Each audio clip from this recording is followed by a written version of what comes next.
bottom right. You gotta sit. I think it's at its highest. You sure? It's on the right-hand side. That's Oh. Yeah, thanks. Thank you.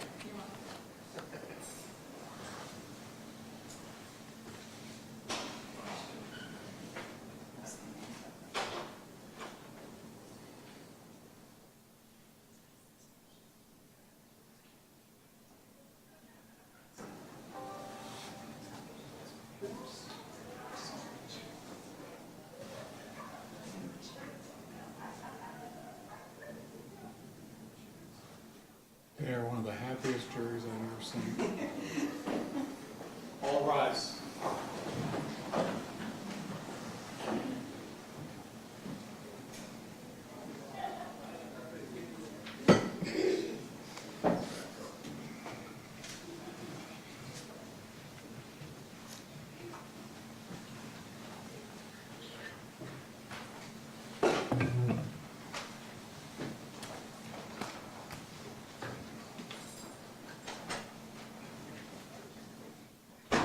Thank you. Please be seated. Ladies and gentlemen of the jury, I hope you had a wonderful lunch. Mr. Baez, are you ready to proceed? Yes, sir. Go ahead. Please support. Good afternoon, ladies and gentlemen. Welcome back. First off, I too want to join Mr. Zeiner in thanking you for your service in this case. Both sides know it was no small task. And it's interesting because I've often said for a long time that jury duty is kind of like the worst job in the world. You have to sit here for 8 hours a day.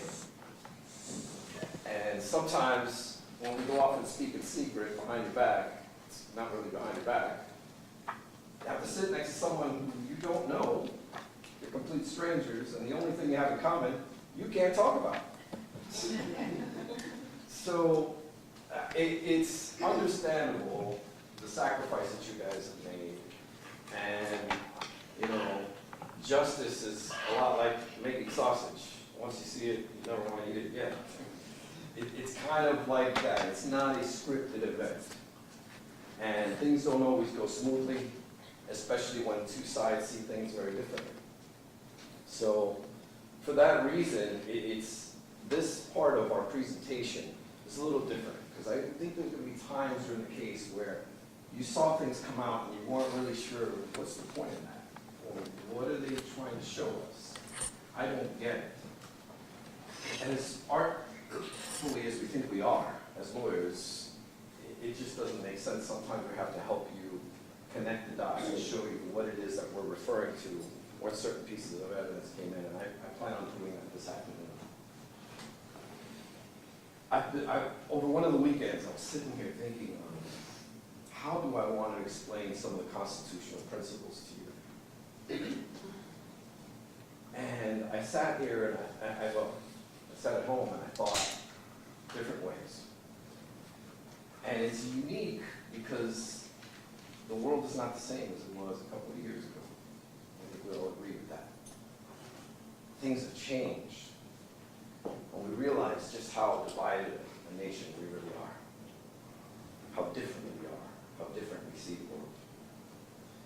And fortunately for us, the constitutional rights that we have as citizens have never been more so important than they are today. Never. And when you think of things, you think of that we all, as citizens, we all have rights. And it's interesting, when you look at rights, you say, well, do you really have rights? I mean, half this trial, you had to wear a mask before you came in the building.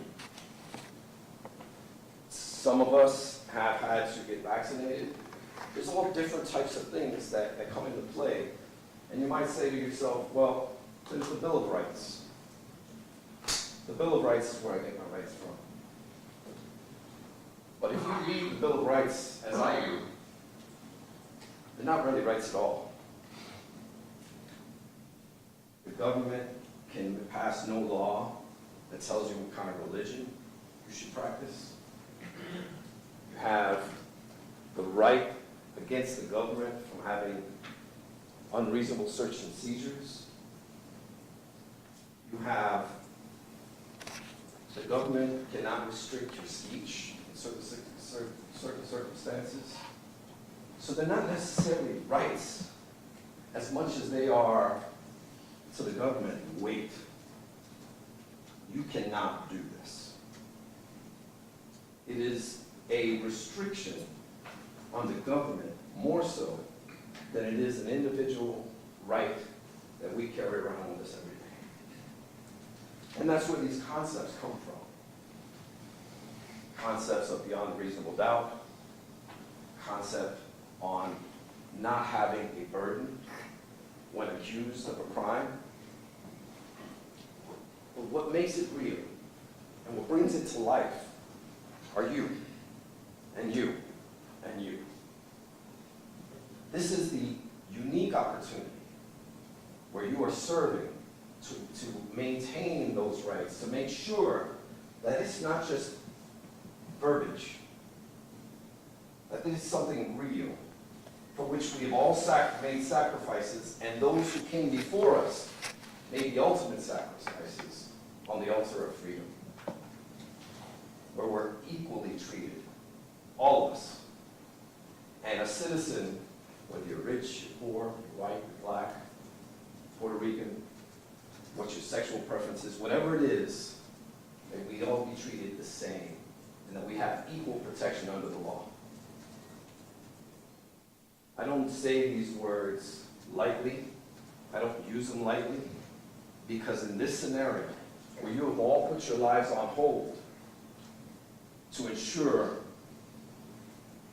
that our rights are upheld, no matter what governmental agency chooses to do, whatever the system is, the ultimate decision will lie with all of you. But it doesn't mean anything if you can't hold on to those rights. And when I refer to beyond a reasonable doubt, it's a brilliant concept in one way too, in another way as well. It takes into account our biases because it sets that bar so high. You may walk into a room and not like a certain person, but you all swore to take, and you took an oath to say, I'm going to hold the government to this burden, which is beyond and to the exclusion of every reasonable doubt. Now, I heard Mr. Zion this morning talk about circumstantial evidence versus direct evidence that is just as strong. Yes, but you have to have evidence. And there are numerous times in this case where you've been asked to take a leap of faith, to find things that aren't necessarily there, but might be there. Well, that's not beyond a reasonable doubt. And that's not fulfilling your burden. And in that essence, there's something else. Each one of us has a role, as you've heard. The judge will instruct you on the law. It is what the judge says is the law, and the buck stops there. I am Dr. William Husel's voice in court, as well as Ms. Menashe. We bear no bones about that, and we do so proudly. In addition to that, the state of Ohio has a burden, they have a job, and they have a duty. And that duty is to be ministers of justice. That does not include putting forward before you anything that is not true, misleading, or just not fact. Each and every one of us deserves to be able to go through the process of justice without that ever happening. And I can tell you, throughout this case, it was an exhausting effort to go and weed through all of these things and point out to you multiple times where we thought you were being misled. I don't think we caught every single thing. We are far from perfect. And as I stand here before you, my heart is beating quickly because I'm afraid throughout the time I have to speak with you this afternoon that I'm going to forget something and let him down. That there are so many things to point out to you where there's reasonable doubt, no doubt at all, no evidence at all, things that were fed to you that were just not true, that are completely contradicted by the records. And it's not about making stuff up. That's not what this process is for.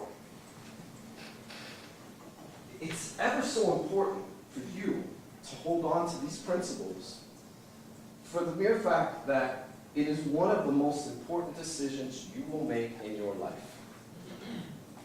On top of that, in our system of justice, it's true that you're not to consider punishment. That's what makes your decision that much more important. Our system says that while you are going to make an important decision, you are not to consider the consequences of that decision. So it's important, with the role that you have in this process, that you hold them to their burden, and that you ensure that what you do and the decisions you make are yours. You have every right to your convictions. And while you're supposed to, throughout the deliberation, listen to your fellow jurors, if it's your belief, you hold on to that, because that is what we have all paid for. That's the sacrifice you made in front of the altar of freedom and all of those who came before you. And nothing could be more important than to remember that throughout this entire process. Now, I want to go through some of the instructions, and I don't want to take up too much of that time because there's just so much to cover with you in such a short period of time. But some of the instructions that I think you'll utilize during your deliberations are these.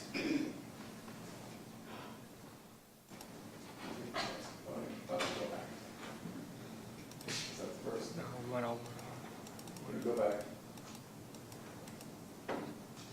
first. Proof of motive. Now, you heard a lot during jury selection that they don't have to prove motive. And that's true.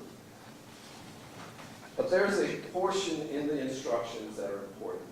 And that is, proof of motive is not required, but the presence or absence of motive is one of the circumstances bearing upon purpose, which is the intent. I believe it was Aristotle who once said, all that is done with an eye towards something else. Simply put, to understand the deed, you have to understand the motive. Why? And all of you know that there was not one shred of evidence submitted to you as to why we're all here. Why will this man risk his family, his career, 17 years of trying to be a doctor, every single thing he has worked for, to hasten someone's death or to kill them? Specifically, to kill them. Now, you have a tough job because this is such a unique case. It's a novel prosecution. The mere fact of taking someone off life support, as you've all learned, is hastening their death. And not a single person has testified to you as to how long they would have lived without the fentanyl, or the Dilaudid, per se. How can you say it's going to hasten someone's death if you don't know how long they had to begin with? No one testified to that. That's asking you to take a leap of faith, and they didn't provide that to you. And there's so much more, so much more. As it relates to purpose, I don't like this word purpose because it kind of is a little misleading. But simply put, purpose and intent mean the same thing. I think intent is a little more helpful in remembering it. What did he intend on doing? Where is it that he intended on killing people? Where did you hear that evidence? Now, there's a lot of innuendos and a lot of taking certain facts and trying to substitute what intent actually is. But the reality is that no, there wasn't anything of intent. Now, the prosecution earlier said, well, you can't get in someone's head. True, you can't.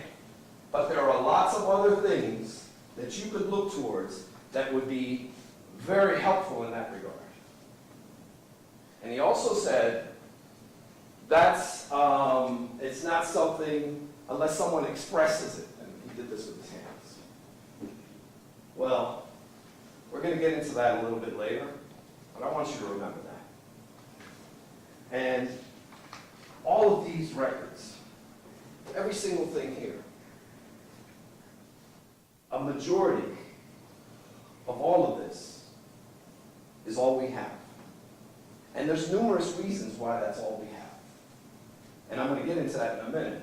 But there's numerous reasons that this is all we have. And what the state is going to ask you to do again is take that leap of faith.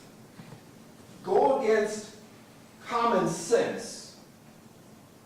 You all know common sense tells you that he's got no reason, no motive to harm these people. He had no motive to harm his patients. To the contrary, you heard evidence after witness tell you about how this man saved lives, how this man was always accessible, how this man was a teacher of nurses and other individuals at the ICU. They're trying to use that against him. Like it's a bad thing to help your team be smarter, better, operate in a certain way that helps the overall patients. Why is that a bad thing? How is that a bad thing?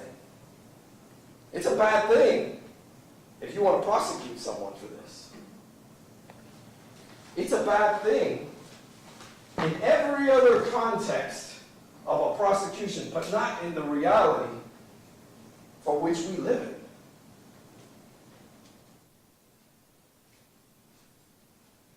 Now, there was the issue of cause, and I heard that analogy of shooting someone as they're falling down. None of that is relevant here.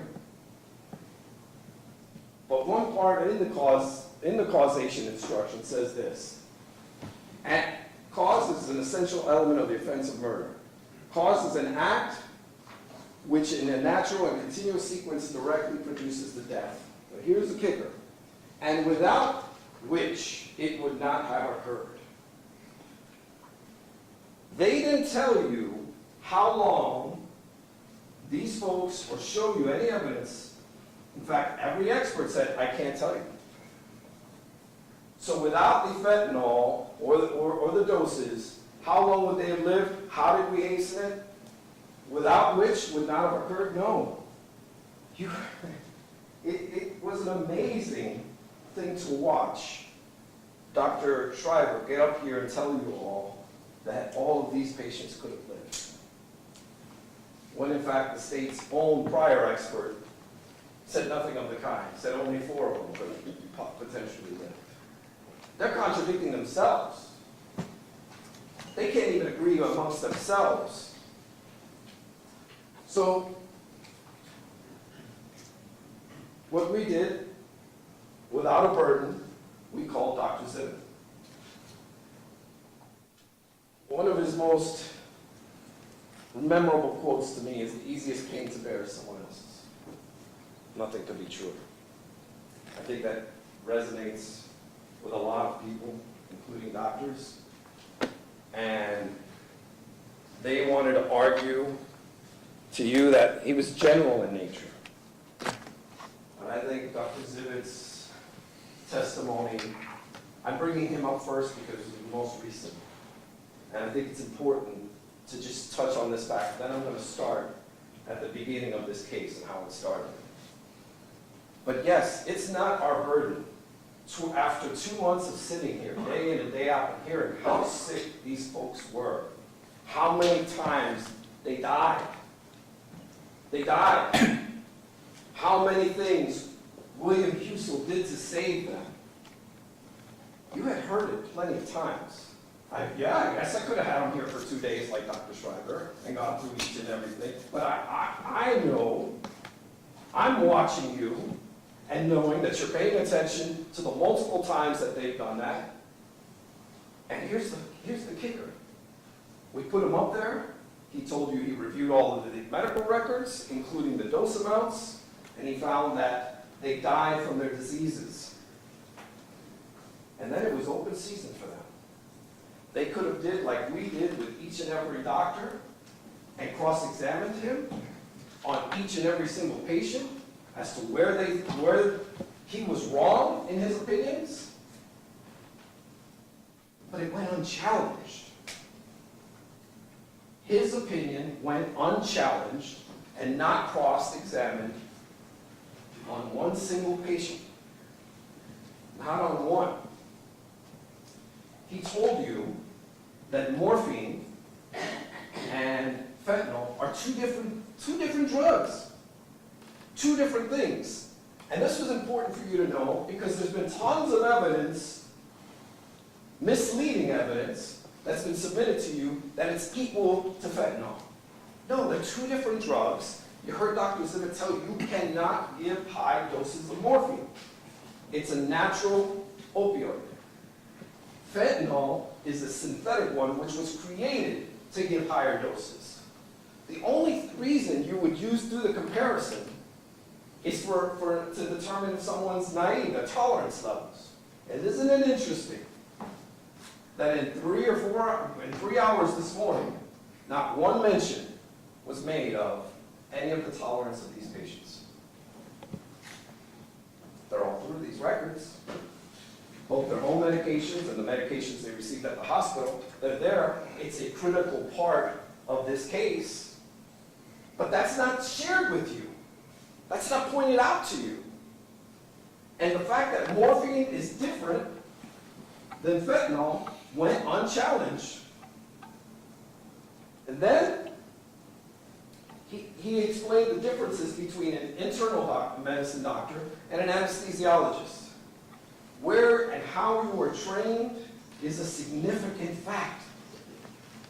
We hear of second opinions all the time. Even doctors who are similarly trained can have difference of opinions. They can treat you differently. And this is something we ask all the doctors in this case, is how is it that we're trained at the same place, but yet we could see completely differently as to how this patient should be treated. There's, I guess, a third opinion, too, which is the state of Ohio, who, despite the fact that there are no maximum doses, that fact went uncontroverted, unchallenged. There are no maximum doses of fentanyl. Why is that? Did they forget? Nobody forgot that opioids are an issue in this country. Nobody forgot any of that, but when it comes to palliative care, there are no maximum ranges. It's for the doctor at bedside to make that determination. That's it. And they want to make the comparison to street fentanyl. Nothing could be different. We don't know what's in that stuff. We've seen some users and what they find in their fentanyl, carfentanil, morphine, alcohol, cocaine. But who knows what they're taking there? Who knows where that's coming from? It's very different. But I submit to you, it's probably why this case was brought in the first place.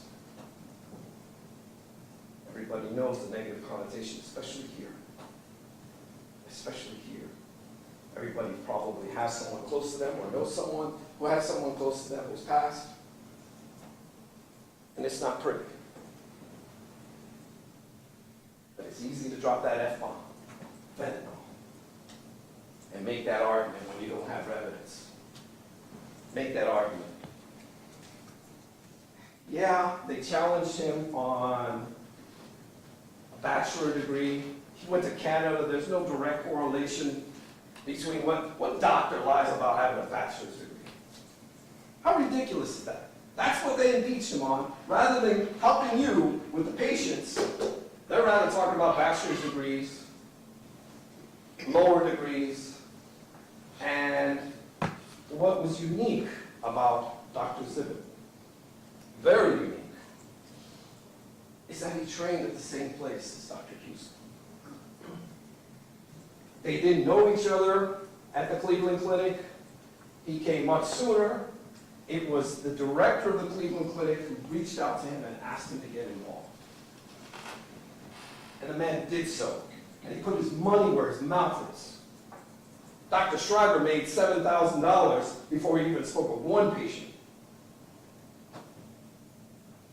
Dr. Zivit, as you heard, is against euthanasia. And he's also uniquely researching an area that is very unique. This is the one guy who researches how to use medications, how they actually kill people in the death penalty. That's another important factor that made him a unique, highly qualified individual from Emory University, one of the finest medical institutions in the world. This is no guy from Tampa, from a Catholic hospital in Tampa, who may or may not be the director of anesthesiology. This is not another doctor from Tennessee, who's a devout Catholic and is baptizing people in the ICU. Now, I don't know where or how religion found its way into this case, but it really has no place. And this is not an attack on Catholics. I'm not going to be a Catholic myself. But this has no place in this case. But somehow it kept creeping in. Somehow it kept coming in. And in fact, this morning it was mentioned, people go to a Catholic hospital because they want the Catholic treatment. Well, if that's the case, and the privilege of suffering is an issue, they should have made that a lot more clear with their policies. Another thing that is uncontroverted in this case. No policies at Mount Carmel, no upper limits. You have your basis of your training. And Dr. Zivit told you, how much is enough? Whatever it takes to get that patient there. And what's unique about this, ladies and gentlemen, is you saw throughout the case, there are multiple patients that did get these high doses, but it still wasn't enough. It still wasn't enough. And then you have a patient like Sandra Castle, who they were utilizing the order sets, and it wasn't working. She was suffering. She was in pain. She was suffering a bad death for hours at a time. Hours. Even after having maxed out for amount of morphine, she was still in pain. You remember Nurse Lachard, who had only worked 6 shifts, has no allegiance to William, wasn't enthralled by him and his charm, and still works at Mount Carmel. Tell you, I could hear her at the other end of the ICU. I saw a tear coming down her eye. She was agonally breathing. I'm telling you, agonal breathing is not painful. Agonal comes from the word agony. And to try and mislead you down that path is just another series of things that, quite frankly, if you can't trust the messenger, you can't trust the message. And you should not be misled or lied to once. I owe you an apology. Because at some place in the middle of this trial, I told you, or I asked Dr. Roth about Googling something where I did not see an article. That was my mistake. And I submit to you that's the only thing I can think of or perhaps I asked a question that might have been a little misleading. Everything I told you in opening statements, I meant it. Everything that we asked about and we showed you, we tried to bring you the whole picture. And don't you think, maybe it's just me, but don't you think that we want to hold our government to a little bit of a higher standard than to mislead us, than to outright telling us falsehoods? Let me show you one. And the reason and this is another reason why I put Dr. Zivit first. You remember, during the cross-examination of Dr. Zivit, well, they tried to talk to him about giving doses to healthy individuals in a death penalty case versus someone in eternal extubation, which we all learned is different. But in the questioning, he was asked a hypothetical. You all remember, I was here, I try to go after that hypothetically and have the records. Well, now I can show them to you. A hypothetical posed to Dr. Zivit was with a patient who is being told they're brain dead and not being able to, being misled by saying they're brain dead, but so that they can have their organs harvested. That was referring to Ryan Hayes. Now, in this note, progress note, you'll see the decision and the conversation was had during the day shift. And here it says, patient is not brain dead. It's the second sentence in the middle there. Patient is not brain dead as he does breathe over the vent. Given the extent of his end of organ damage with severe derangements in his kidney and liver function, patient is not a candidate for DCD and is not a loop patient. Plans for palliative extubation this evening once patient's son is available to get into town. He's driving here from North Carolina. He wasn't misled by Dr. Husel. The conversation was had by the day shift. It wasn't an emergency situation. They were waiting for the son. He wasn't brain dead. It's all over the records. You notice that they didn't ask a single nurse about any of these brain dead comments. Why is that? Why do you think they didn't ask a single nurse? Did you hear Dr. Husel tell Ryan Hayes that he's brain dead? Troy Allison that they're brain dead? Not a single one. I submit to you, ladies and gentlemen, the reason for that. They didn't like the answer they were going to get. It's okay to lie to you.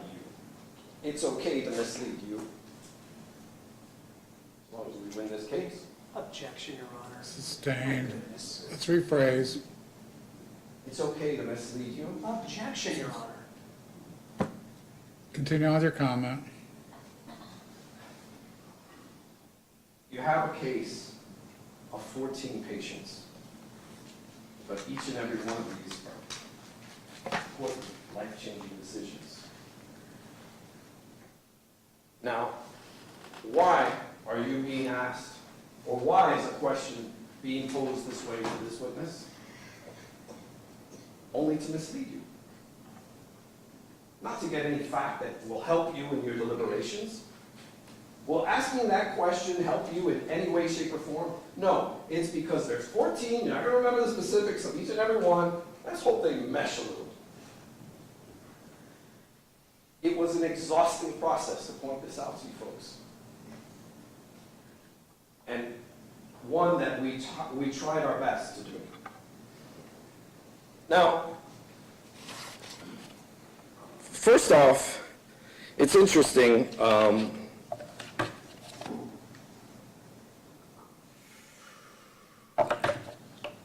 During opening statements, I mentioned the pharmacy, and I told you about the reason how all this got started. Let me start there. And it's a fascinating thing here, because this case started a certain way, and it had absolutely nothing to do with the doses. And I'm going to show you where we kind of connected it a little bit for you. We tried our best. They started off with Talon Schroyer. Let me first show you all of the witnesses that testified in relation to the pharmacy.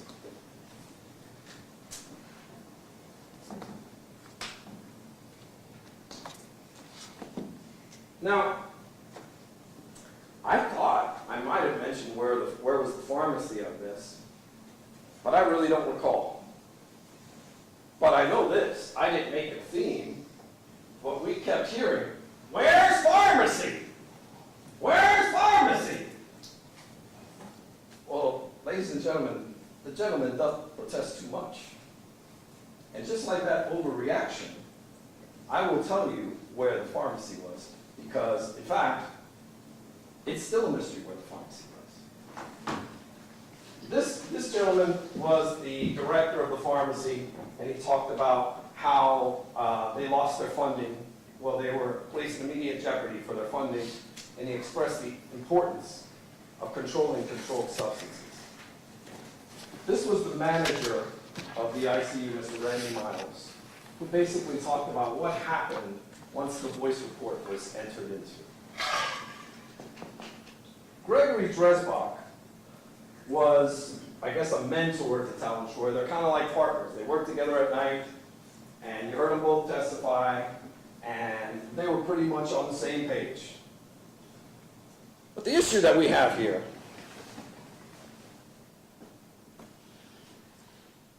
is there are far more pharmacists in this case than just this man and this man. And you heard, even up till today, the prosecution tell you that the pharmacy is unaware of these high doses. Remember that? Unaware. Well, that's not true. Look at this.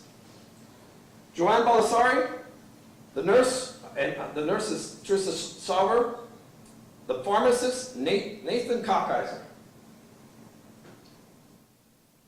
Where's pharmacy? Well, where's Mr. Cockeyser? He's not only the pharmacist for one patient, but he's also the patient, he was also for one of Ryan Hayes' doses. Where's Mr. Cockeyser? Your Honor, I would object. Is it appropriate under the rules of evidence to comment on people on witnesses list that did not testify? Sustained, let's rephrase. Sure.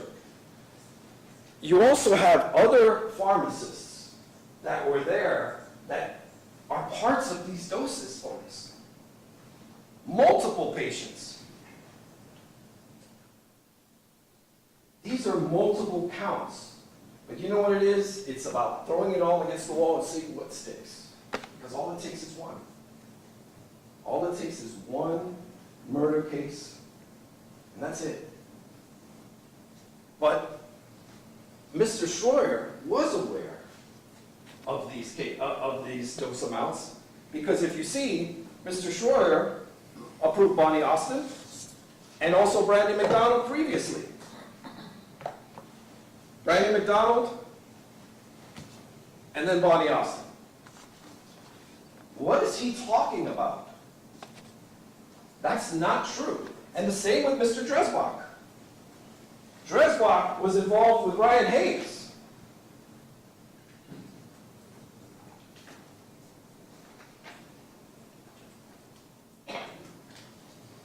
Now, you also have in evidence, ladies and gentlemen, and I don't understand why you're being told this information. State's Exhibit 20D is an email dated on Thursday, June 14, 2018, 6 months before any of this happens, 4 months before any of this happens, talking about, remember the ICU, some of the high doses of ketamine and fentanyl from different providers at the ICU, and you heard every single nurse tell you, everybody knew about these doses, including the pharmacy. And that many times they would call the pharmacy, and that's not reflected on the records. Many times the pharmacy would talk to them. That's not in the records. Just briefly on the records, these are only worth so much. Because we heard of back charting, we heard of how busy things are, And we also heard they weren't trained in charting, and some are better note takers than others. There's a whole slew of things, especially when it comes to the times. When they're going back later and putting in times as to when something was administered or when something was done and so on and so forth. So you only have so much there. But think about this for a second. Where's pharmacy? I submit to you, they did not meet their burden at all. Only hearing from these two guys who had previously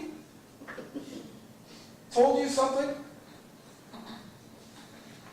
Folks, and then let's talk about how it got started, which was with Mr. Timmons. Now you may recall, and this is probably hard to do because we heard from the pharmacist early, and then much later on we heard from the nurses. But Talon Schroyer talked about how he got a call from one of the nurses, and that's what sparked all this. Now, by the way, you'll notice some of these don't have pharmacists, and that's what I mentioned to you in opening about this glitch when they do a scan to order, where sometimes it doesn't go to the pharmacy. Now that's only just a couple of these cases. The one that brought it to their attention was when Jacob Diener called and talked to Mr. Schroyer about Mr. Timmons. And I want to tell you, I'm going to show you a couple of clips, but I want you to know one thing. The official record is done by the court reporter and your memory. You are to rely on your memory and your memory alone.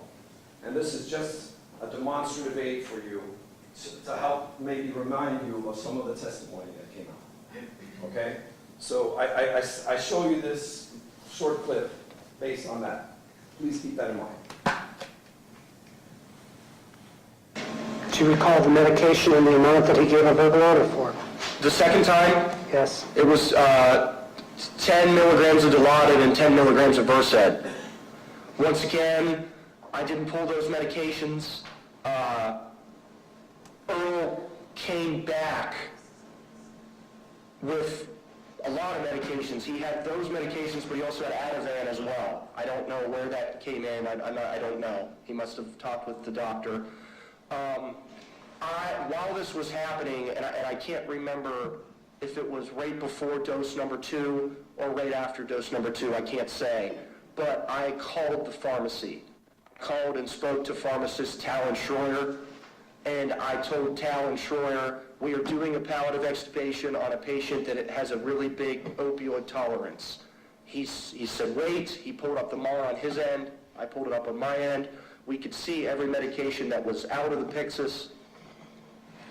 And I said, this is what we're doing, this is what we're giving, but I also have this Ativan, an additional Versed, that I don't think I need because the doctor said give him what he needs, but not too much. So I was calling to say, hey, this is what we're doing, these are the meds that I'm giving. But then also, I was also calling him to say, hey, I also don't want to be responsible for these other medications that the patient doesn't need, and the physician said he didn't need them. I don't want to be, they were handed to me, I don't want these medications, I don't want to be responsible for these, what do I do about that? And like I said, I couldn't remember if that was before or after dose number 2, but I ended up giving the 10 milligrams of Dilaudid and 10 milligrams of Versed. I later then returned the medications that we didn't use. Give him what he needs, but not too much. There's some evidence. There's a straight up, there's some evidence of that. But that's not the testimony you got from Mr. Schroyer. Mr. Schroyer said he was shocked with these wildly excessive amounts, notwithstanding that he had previously approved 2 prior doses.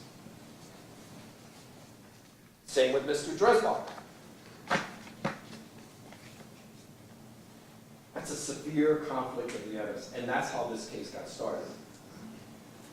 The concern about things being bypassed to the pharmacy nurses taking out meds without the pharmacy being aware, that caused a concern. The potential for diversion, all of that was an issue. That's how all of this got started. Not because he was shocked by the doses. I mean, look, he's giving prior approvals. He knows. And they want to say, oh, he called, is that an extra zero? Oh, it's for a procedure? No, it's in the records. It's for a palliative extubation. Even in this situation, Mr. Deemer's telling him, we're doing a palliative extubation with a guy with a lot of tolerance. Here's the scenario. It doesn't get any clearer than that. But he is shocked. Shocked, shocked, shocked. Reminds me of one of my favorite movies, in Casablanca, where Captain Renault is shocked that there's gambling going on in Rick's Cafe. Everybody is to leave here immediately. This cafe is closed until further notice. Go at once.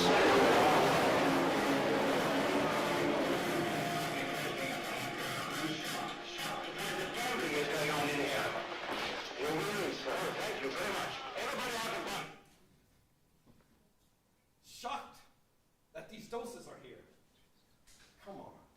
Really? Nothing could be more untrue. This was a power struggle between the pharmacy and the nurses, and it got mixed, and it got sent up the chain, and one thing happened after another. They all knew this was, every single nurse came up here and told you, everyone here knows, even nurses who have been there 20, 30 years. Everyone, including the pharmacy all knew, but none of these pharmacists came and testified. None of these pharmacists for all of these individual counts, because it only takes one. And now we have this theory of attempted murder. That's a new one. So, I guess that's a conceding on that causation didn't happen, and if you're going to assume that he intended on murder, but it didn't actually happen, I really am still struggling with that one, so I'll save those arguments for later. But I would object to his characterization of the instruction of laws given to you. Yeah. It was ruled on accordingly, so let's bring our comments proper. there's no evidence to support any type of attempted murder. That's not the case that was presented to you in any way, shape, or form.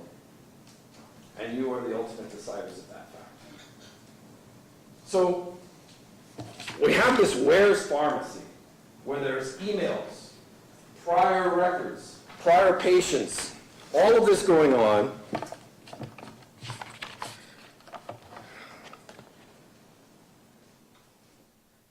And then this man steps into the picture.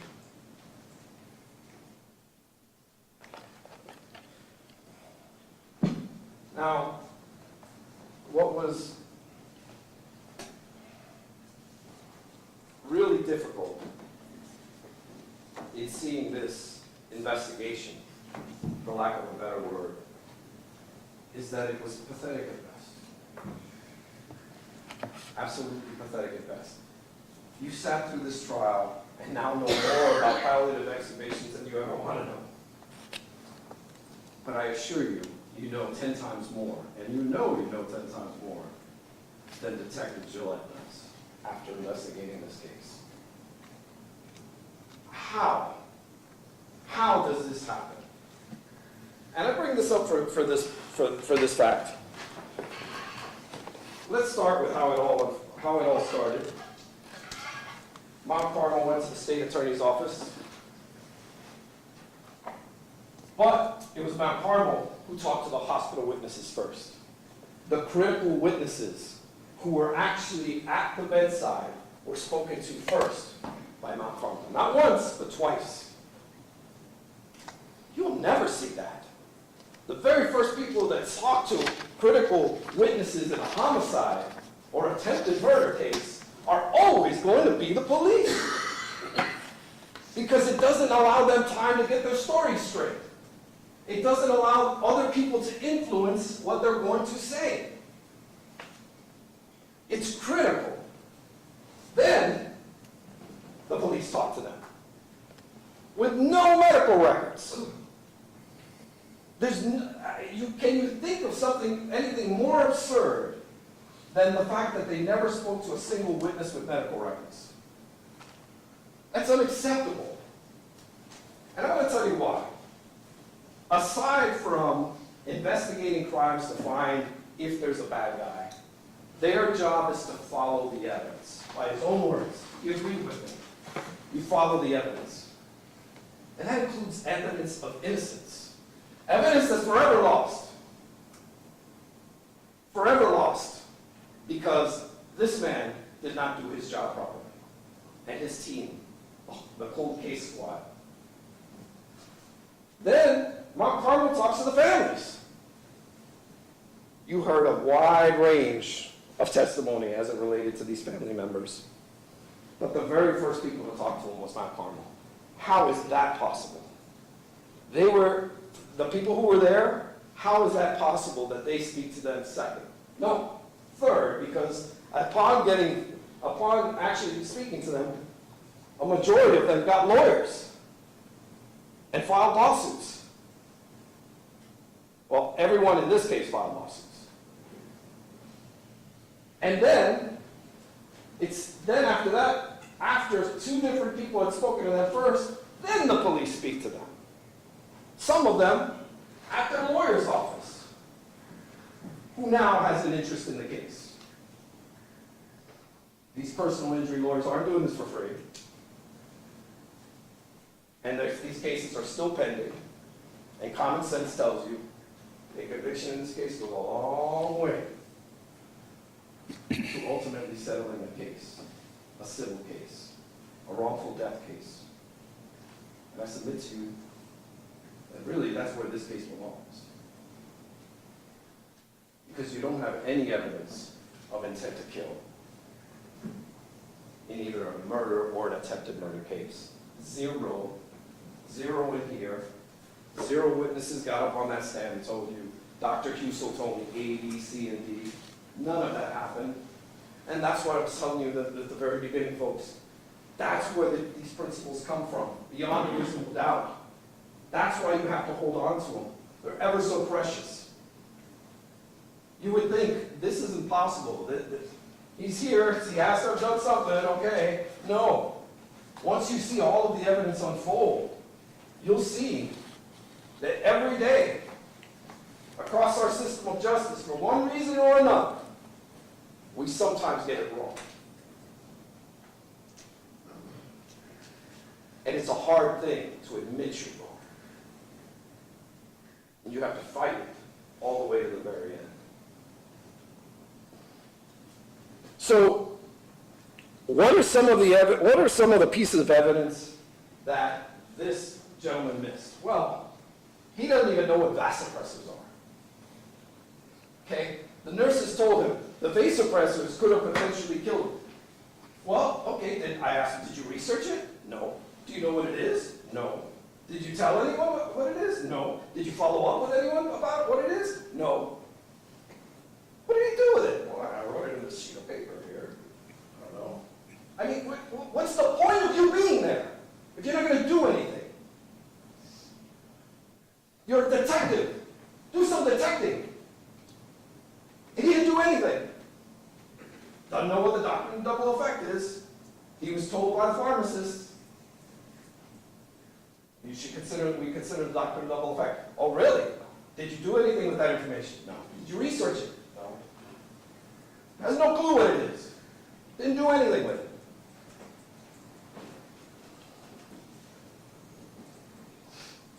This man could have been protected. Their job is to protect and to serve. That includes William Husel. That's any citizen accused. You have the right to have a police do an open, fair, objective investigation, professional police work. That's not what this man did. Far from it.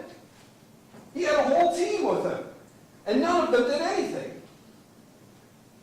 It could be an avoidance. He wouldn't be sitting here if they had done their job right. Let me show you another example of what he could have done.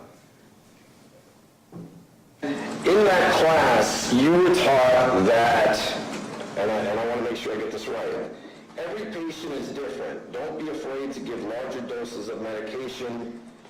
I know it seems uncomfortable at times. Correct? You were trained in that by Mount Carmel? That sounds correct. And that training was conducted by someone from the day shift, correct? I believe it was a nurse practitioner on the palliative care team on the day shift. That's correct. Okay. And she, in fact, told you that I've given enough to put down an elephant. Do you recall that? Object. Hearsay.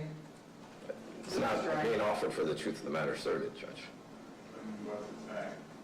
Effect on the listener. It was his training. You can answer. My memory is a little bit fuzzy. That's certainly in previous records that I've stated that. Okay. So you recall telling the police that that's how you were trained, correct? I believe that's what it said in the, and I believe that's what I said in the interview. That's correct. So here you go. You have a critical witness to a potential homicide telling you, we were trained to do things this way, to give high doses. We were trained that by the day shift, that we've given enough to put down an elephant. Now,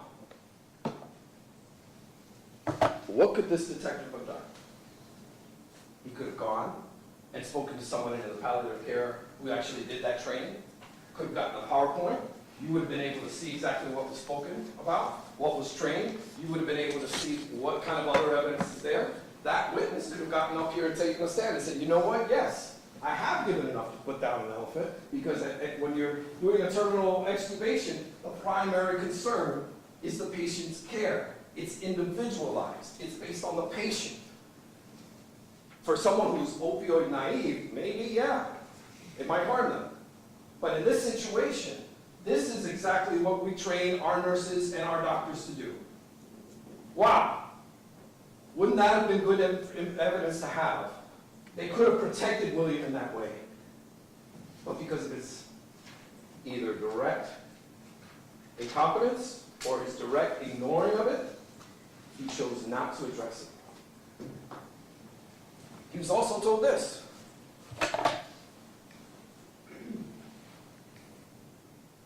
Enforcement, correct? Correct. And you, in fact, brought to law enforcement's attention that you have seen studies that actually high doses of fentanyl control long life, correct? Yes, correct. And this is a study that you actually saw, that was I guess, a medical journal? I believe so, correct.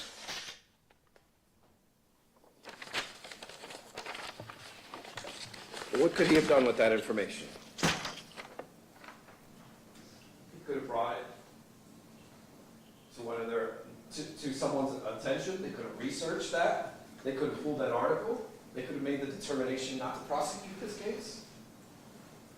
If, in fact, giving higher opioids does reduce the agonal breathing, so therefore they don't tire out, and they actually live longer, that's a fact. You're not hastening anybody's death that way. You're prolonging it. That didn't matter to him. Then he was asked about potential side effects. He was told by certain people of the potential side effects that Dr. Husel advised the families of these side effects. And his answer was, he didn't find it important. When you're giving families all of the information and the ability to give an informed consent, to understand what kind of care your loved one is going to have, the most critical piece of information is, as everyone testified, how meticulous he was, including Wes Black actually said, he was the type of doctor who waited till the very end, until there was no hope left, before he actually had to talk with the families. Whereas other doctors did it much sooner. This is stuff they could have used. This is information that if it was done correctly,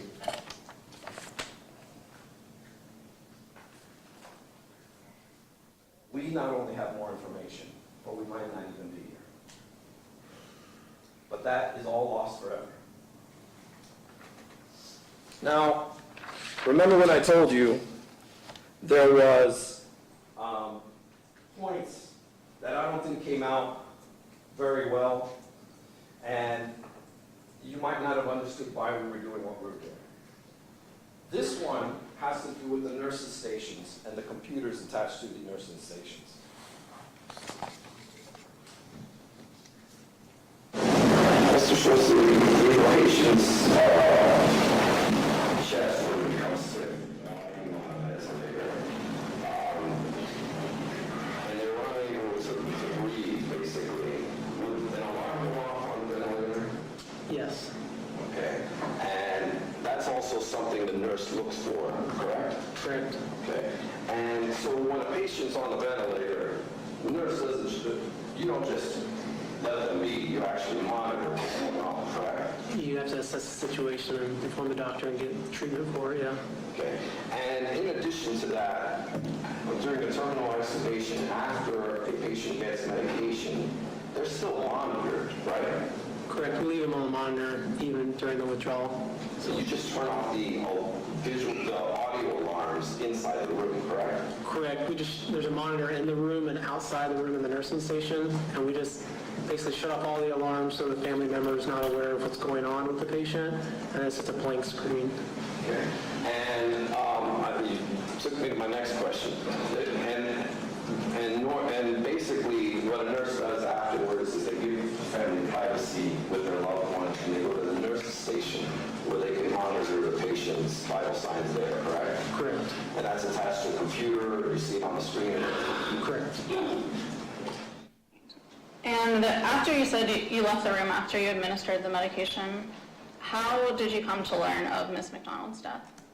So we have monitors, like the monitors in the room, you can turn to a certain setting so the family doesn't see or hear all of the beeping, but we can still see it at the nurse's station. So I could watch the monitor at the nurse's station. And what would you see on the monitor then? You could see her respiratory rate, you could see her heart rhythm. She had an arterial line in, so you could see what her blood pressure is continuously. You could see what her saturations were for her oxygen saturations. And did I say heart rhythm? I think so. Anyways, heart rhythm, that too. Nursing station, as you recall, there was more than one on the ICU floor? Yes, ma'am. And during a palliative extubation and the extubations that you participated in, were there times when you would leave the room to allow the family to have time with their loved one? Yes. And when you did that, where generally, in your experience, would you go? We would go to either the nursing station, or we would go, if we had to go look at our other patients, we would go and proceed for assessing our other patient. And fair to say, if you're at the nursing station, there are monitors there which allow you to continue to see what's going on in the room. Yes, ma'am. And while the machines visually and auditorily are shut off in the room, the patient is still being monitored even after they're extubated, right? Yes, ma'am. And that's when you went over to the monitoring station and you were able to observe the vital signs on the nurse's monitors, correct? Correct.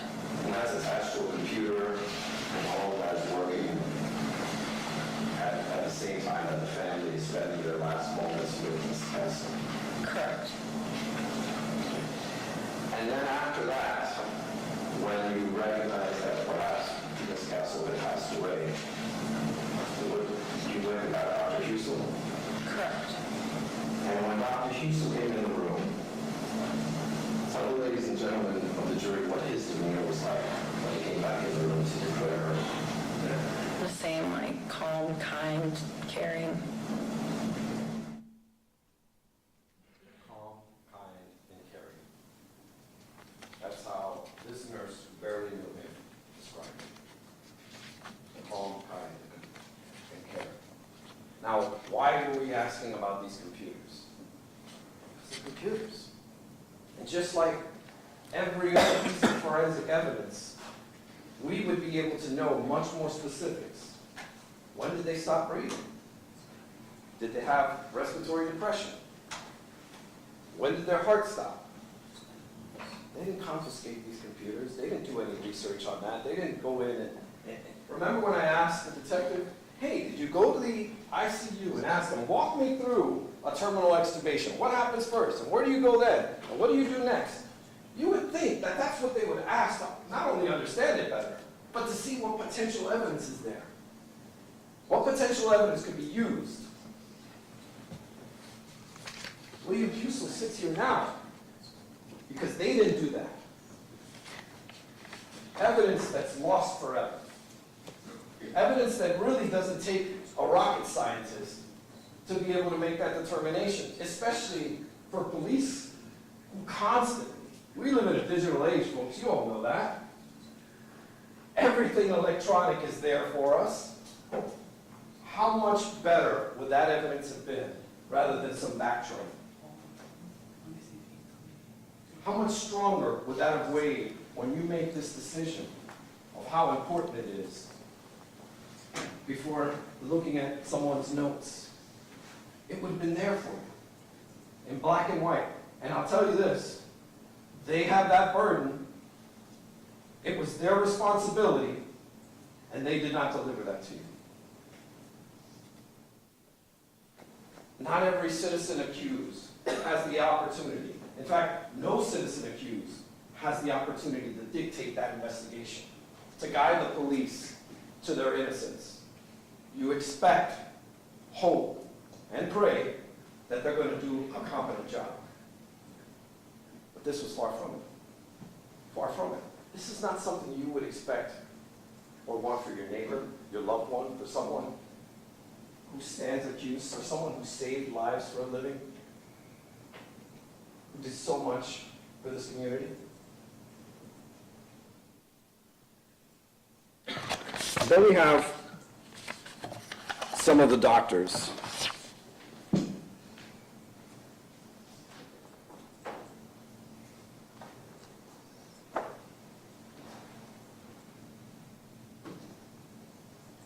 And people who testified for Mount Carmel. Put all these up at some point.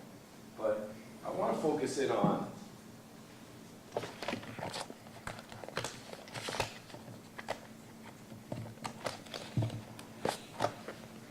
those that work at Mount Carmel first. Let's start with these two gentlemen. Dr. Swanner and Dr. Alston. What have you heard from Dr. Swanner? Not a single person in 5 years ever complained about Dr. Husel. Physician of the Year, 2014. Was nominated several other times.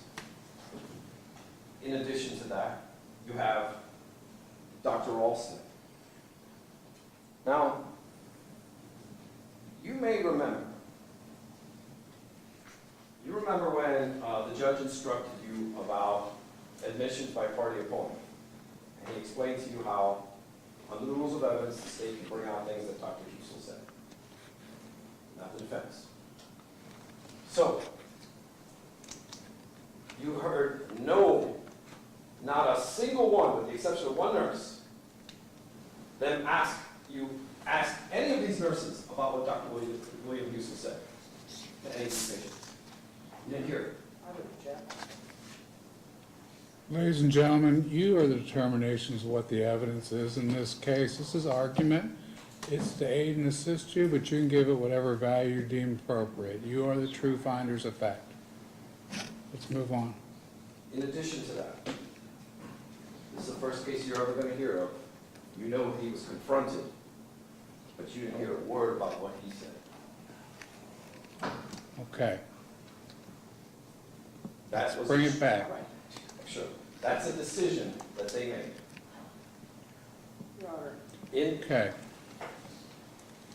Probably a good time for a break. It's getting up to be an hour and a half. You guys need a break? Yeah, I see some head shaking.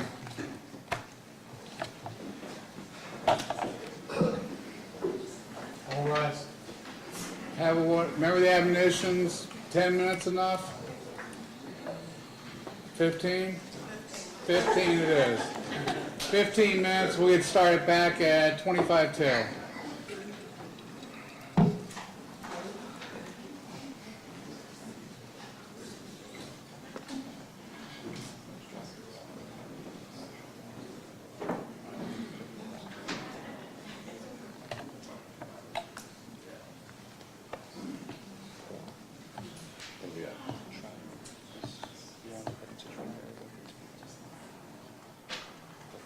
You may be seated.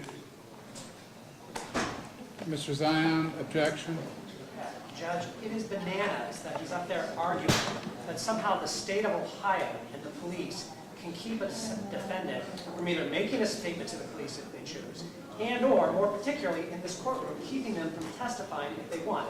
Whether the defendant testifies or not is entirely within the defendant's rights and the defendant's decision.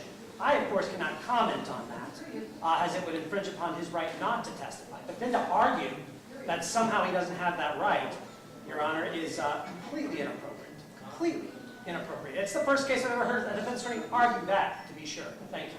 Counsel's comparing bananas to apples here. I'm specifically addressing that they have selectively chosen, and this has nothing to do with the police. He was spoken to by these two gentlemen who are not police officers. He didn't have a Fifth Amendment right at that moment in time. He could have said nothing, but they have intentionally solicited admissions on some witnesses versus others they didn't. Now, I can't say what he would have said had they done that, and I can't comment on what he said, but I can certainly comment on their tactical decision to show this jury certain statements he made and withhold from them others. And that I can say that has nothing to do with the Fifth Amendment. Were any of the documents given to you in discovery as to what was said by Dr. Husel in the interview? Does anything like that exist? Yes. The note to chart when he was spoken to by Dr. Swanner and Dr. Ralston. Okay. They let you know what they were. Correct, and I'm not going to say what they are, but I do have the right to point out that they did not admit that evidence, but chose to select other statements. But they gave you the evidence of what was said. Correct. Was it relevant to this? Oh yeah, I mean, of course. He talked about his intent. He talked about his dosing habits and so on and so forth, but I can't get into that, and I have no intention of doing that. But there was also a mischaracterization brought out during direct examination, that he was polite and cordial, and we of course corrected that during cross-examination as well. But I think there's a distinct difference between what they selectively choose to elicit from witnesses who are non-law enforcement in a non-custodial situation, but choose to withhold in others. And that's all I'm going. I'm not going any further than that. Your Honor, he's suggesting that somehow we've broken the law to the jury. He's selecting that somehow we've done something inappropriate. We have not put on the defendant's self-serving statements, which we don't often do in cases. And, you know, there's one very simple way to get in whatever self-serving statements he wants to get on, and that's to get up there on the stand and make those statements. And so Okay, to hold imply on. otherwise, he was prevented. No. He has the right not to take the stand. Exactly, and that's why this argument is inappropriate. He has a right to testify and not to testify, and to somehow say the state kept out what he really wanted to say to you folks. They made this tactical decision. No, they made the tactical decision. We just followed the rules of evidence. That's what we did. To say that somehow, well, the state of Ohio hid this from you. Oh gosh, he really wanted to tell you this, but no, they made their evil little nefarious decision. It's completely crazy that he's allowed to make that argument. He can do it or he can't, but that's their decision, not ours. He wants to say what he said to Dr. Ralston and Dr. Swanner. Get on up there and take the oath. He chose not to, which is his right, which I cannot comment on, which I will not argue about, but for him to be able to say that somehow this doctor really wanted to tell you what was going on here, but they chose not to. Well, you know, what can you do? The state of Ohio, as he's been saying all along, they're just selectively telling you things here, folks. Well, that is a completely inappropriate argument. Completely. Anything else? Yes, it's not, I'm not getting into the comments at all, and it is absurd that they would selectively decide what they want to ask for a party opponent admissions, but that's their choice, that's their tactical choice. So it has nothing to do with the tactical choice of the Fifth Amendment, it has the tactical choice to do with their burden of proof, which I'm free to argue, and what they did and did not admit into evidence. And clearly, there's numerous decisions where they chose not to ask certain witnesses certain things, but ask other witnesses other things. Are you done with the comments on it? Yes, that's pretty much it. Okay. I don't think they're wrong for objecting here. I think you went over the line. But, you know, it's already out to the jury. I can give them the instructions that they determine what the facts are, and that's it. Okay, If you move on, fine. If you insist on there, I will be forced to cut you off. understood, Okay? understood. That's the only curative thing I can do, Mr. Zion. You give me the look. Thank you, Your Honor. Anything else for the record? Nothing from us. Thanks. Yes, ma'am.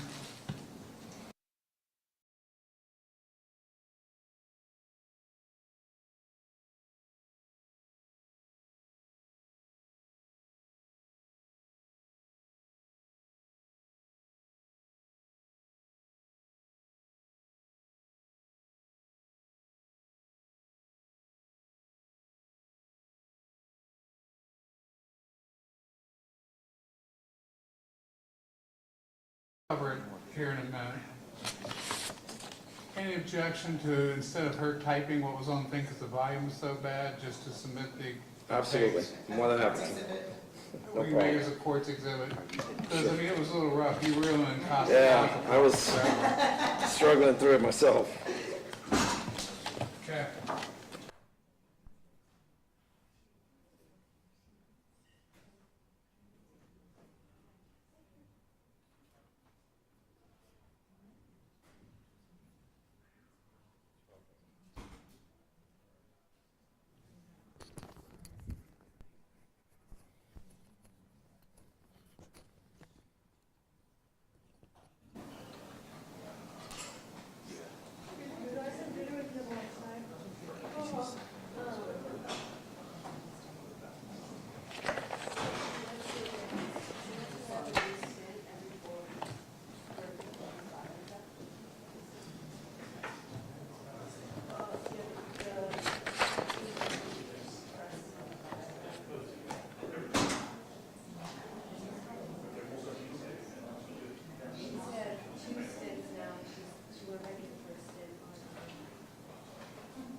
court exhibit. We made part of the record.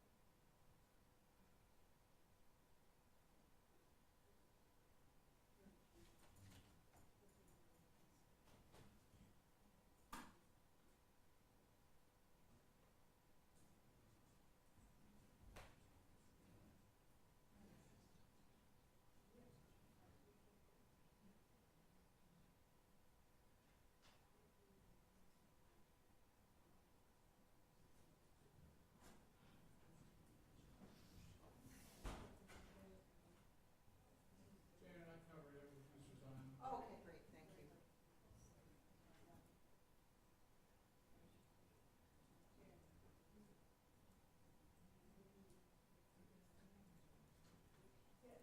Saturday morning, yesterday afternoon.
Okay, when you're ready, Sam. I have to go on here real quick.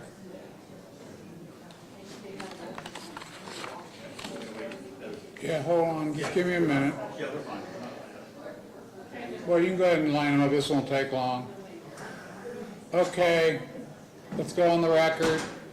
During the break, I was approached by the court reporter. Can I have quiet, please? I was approached by the court reporter. She requested that the blurbs that were being shown on because of the volume and stuff be admitted as a court exhibit separate for the benefit, so, because she was having problems getting it all. I talked to both sides, there was no objection to that, so they'll be identified. I think it's 18, I think is where we're at. Can we include them all in one, or do you guys want each one specified?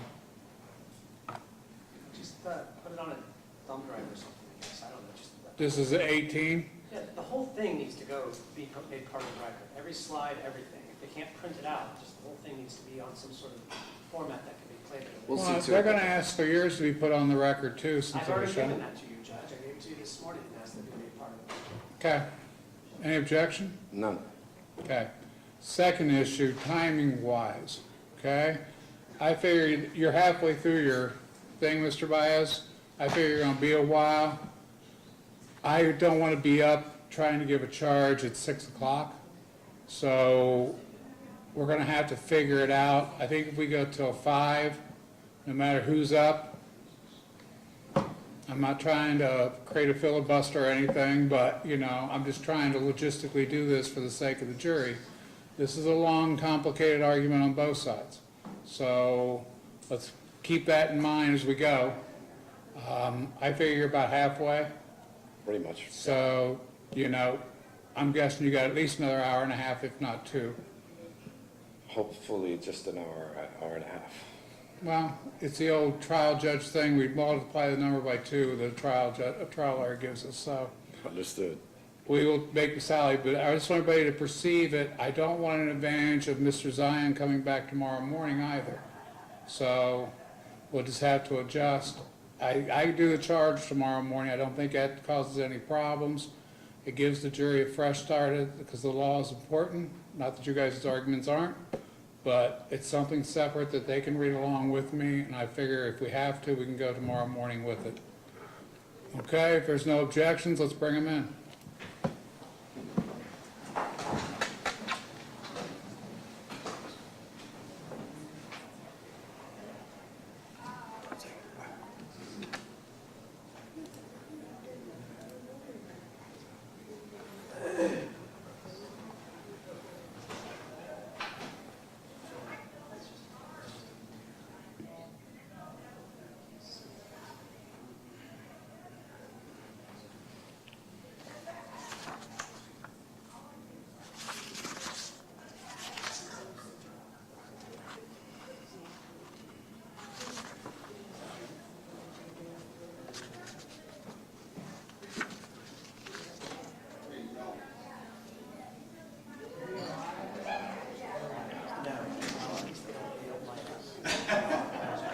All rise.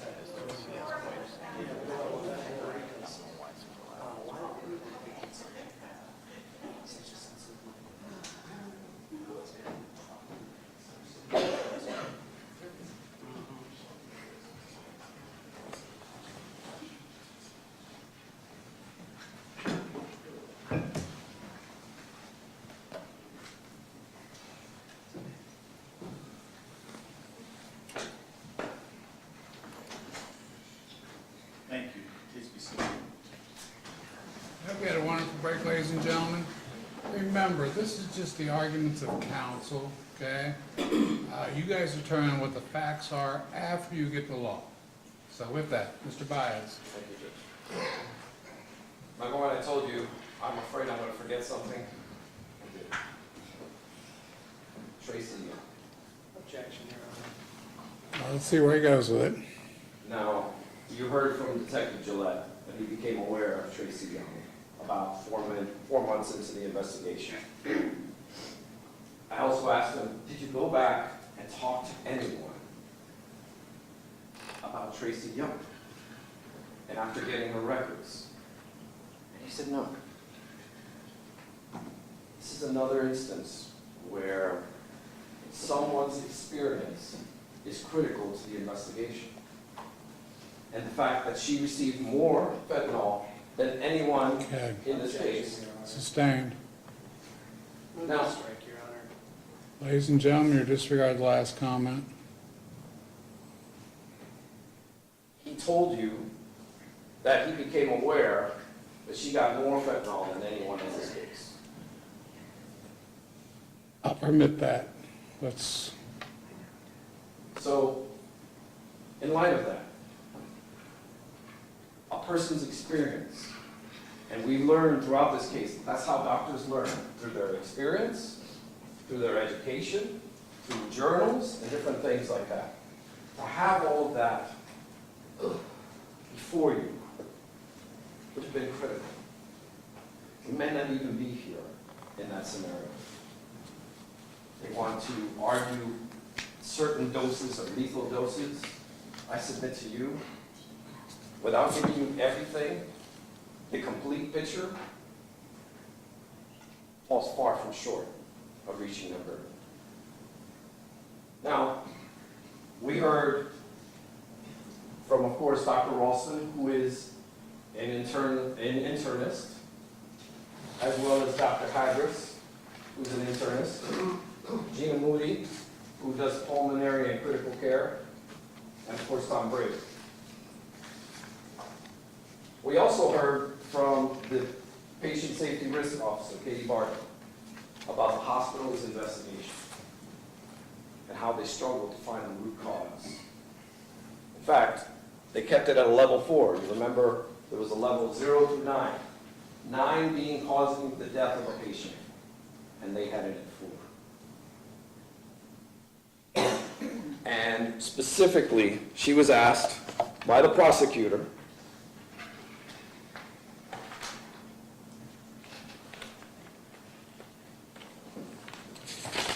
I want to make sure I get this right, I apologize.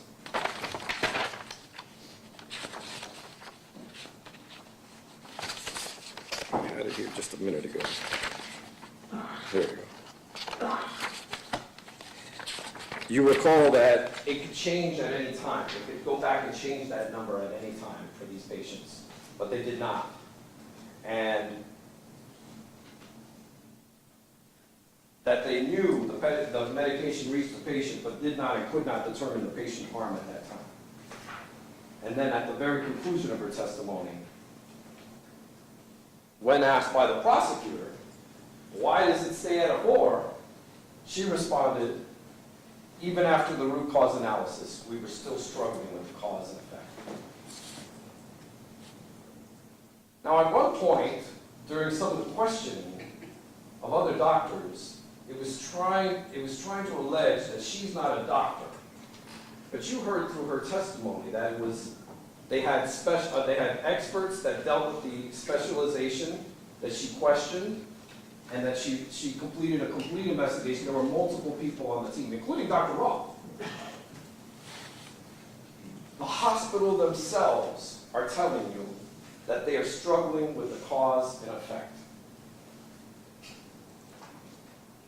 But you have the prosecution telling you something else. You have the entire medical industry telling you there's no maximum dose, but you have the prosecution telling you something else. You know there's no policy at Mount Carmel, but you have the prosecution kind of looking the other way of that. And you saw how basically they changed their position over time. Now, they questioned you about other doctors and what they did. The judge will tell you, and you should know, these are not expert witnesses. What one doctor does has nothing to do with another doctor because each patient is different, every scenario is different. All of those things come into play. And internal medicine doctors are different than anesthesiologists. The one fact that you should remember is despite the fact that they talked about how he was the only doctor doing these things, which is still questionable, because I'm going to go into a little bit of that in a bit, that he was the only doctor doing these things, but he's the only doctor in the ICU trained in both anesthesiology and critical care, which means he's different. His training is different. And we brought you somebody that trained the way he did. You know what they didn't ask that doctor? Dr. Zimmet? The $1 million question. How many patients have you given 2,000 micrograms of fentanyl during a palliative extubation? They didn't ask him that question. They asked him questions about giving doses to death penalty patients that are healthy and have nothing to do with a palliative extubation. But they didn't ask him the $1 million question, folks. What are your dosing habits? How do you make the determination? They didn't like the answer they were going to get. That's probably why they didn't ask. Because maybe you don't need that information. Maybe you don't need it. Now, we also heard from a slew of other doctors. Now, you may be wondering at some times, why were these doctors called? Because they don't remember anything. They said they didn't review the MARs. Well, number one, none of them had any independent recollection of any of these patients, so it's hard for them. I question whether they in fact would even remember that. Okay, it's not the cause. They know there's lawsuits going on in this case. None of these doctors are going to sign on for that. The easiest thing for them to do is say, I don't remember, and that's not usually what I do. Keep me away from this. That's the easiest thing for them to do. But I'll tell you this, you heard Dr. Haggers tell you, he relies specifically on on the discharge summaries and that they review the medications. You also heard Dr. Roth mention it. And you even heard the nurse Derek Dreyer when he was asked about it during his HR interview. Where are the attendings, the discharge summaries? Clearly, these doctors would have raised an issue if there was an issue. If you can assume that they relied on it, why can't he rely on it? Why can't he rely that they're going to do their job? You know he didn't do anything to hide these dose amounts.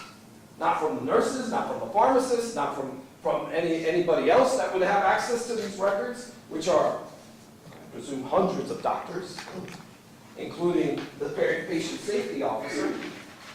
There's nothing cloak and dagger in the middle of the night at the ICU. Why is that? That's a constant theme, the cloak under the nighttime ICU. But the reality is there's systems in place. And Dr. Husel's intent can clearly be understood that he did nothing to hide these dose amounts. Nothing. And to allege otherwise is simply not true. It's all here. When you do something wrong, remember, when we do something wrong, the first thing we try to do is hide it. When we're doing something just not right, we try to hide it.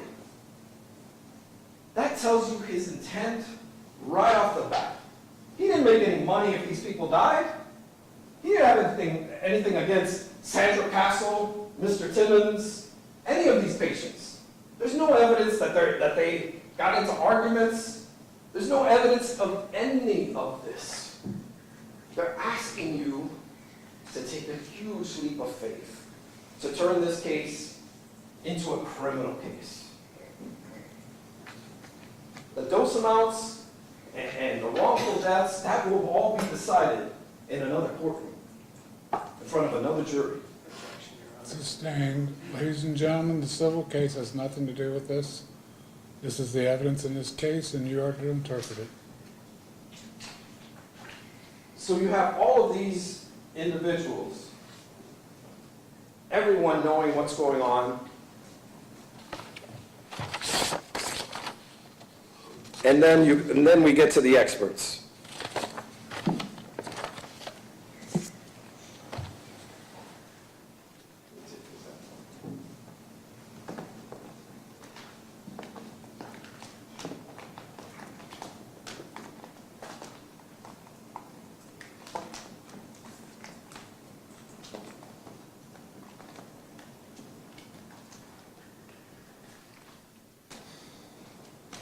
These are all of the experts that testified in this case. And the first distinction I'd like to make is the toxicologist, who basically only testified about the drugs contained in both of the overdose patients. Something that the state's experts chose not to look at. Weren't provided with the autopsy reports. Which doesn't make any sense at all, given that a forensic pathologist is the doctor who investigates causes of deaths. It's their job. It's how they're specifically trained. They get all of the information together, and they make the final call. I'm saying neither one of them were declared as a homicide. In fact, you have all of these other doctors show you the comorbidities of what actually killed these patients. What it was how they were sick, basically. And if you believe this guy, Mr. Schweiger, they all could have gotten up and walked out. Forget that you died 5 times in the hospital. It doesn't matter. Forget that you're reliant on vasopressors to survive or your heart to keep beating. That doesn't matter. They could have all walked out here. It's absurd. It's absurd. And to classify them as random doctors from Tennessee and Tampa is a little inaccurate. They were hand-picked. Hand-picked, hired guns who came in here and testified as to what they thought. And they didn't even agree. And again, Dr. Ely is not even an anesthesiologist. Not trained the same way. Different training. Qualified, good Catholic. They're both good Catholics.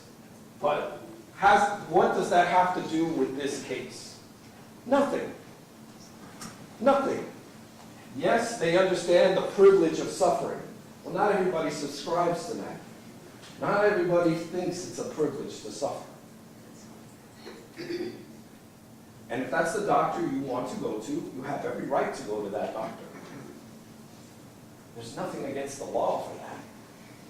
But you also have the right for a doctor to keep you in comfort in your final moments. So, really, the ones that are trained in the same area and expertise are these two doctors. All he did was cut and paste a good chunk of what his opinions were, ignoring every other doctor at the hospital who said these patients were terminal. You remember Ms. Menashe going through those cross-examinations and pointing out, what about what this doctor said? This person is terminal. I'm afraid they won't survive. What about this patient? Without this life support, they will die. All of these other doctors are in cahoots. They must be enthralled with William Husel. They don't work with him. They don't know him. Or maybe they know him. But how did they get enthralled too? All of these issues are constant within this case.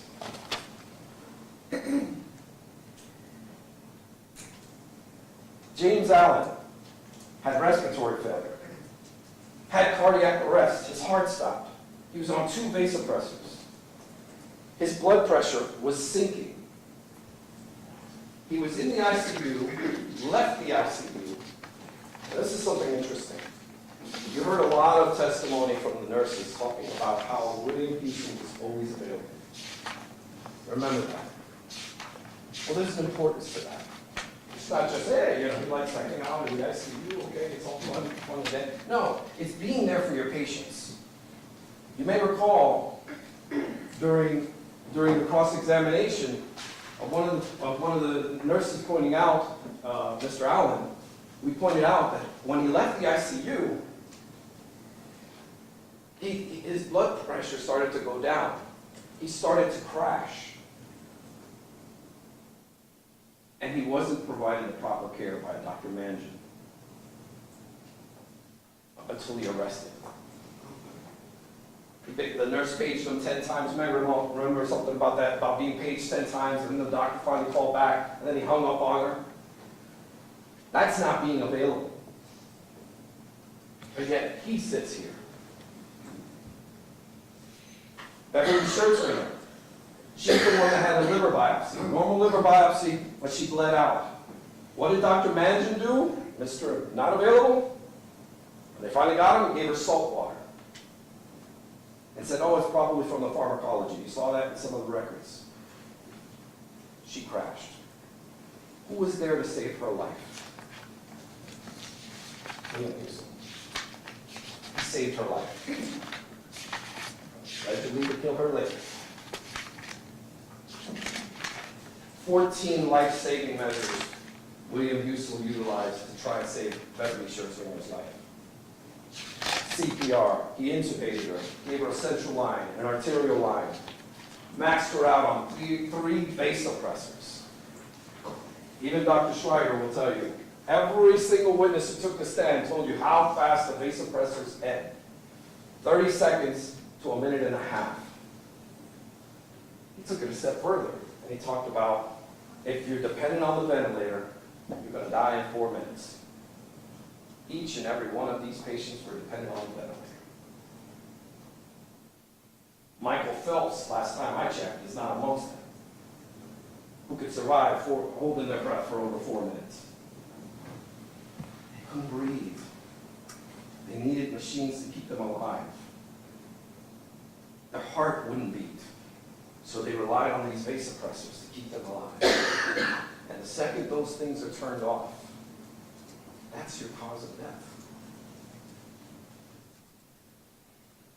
And he sits here, charged with murder and attempted murder, after saving Beverly Schurzringer's life and utilizing 14 different measures of trying to save her life.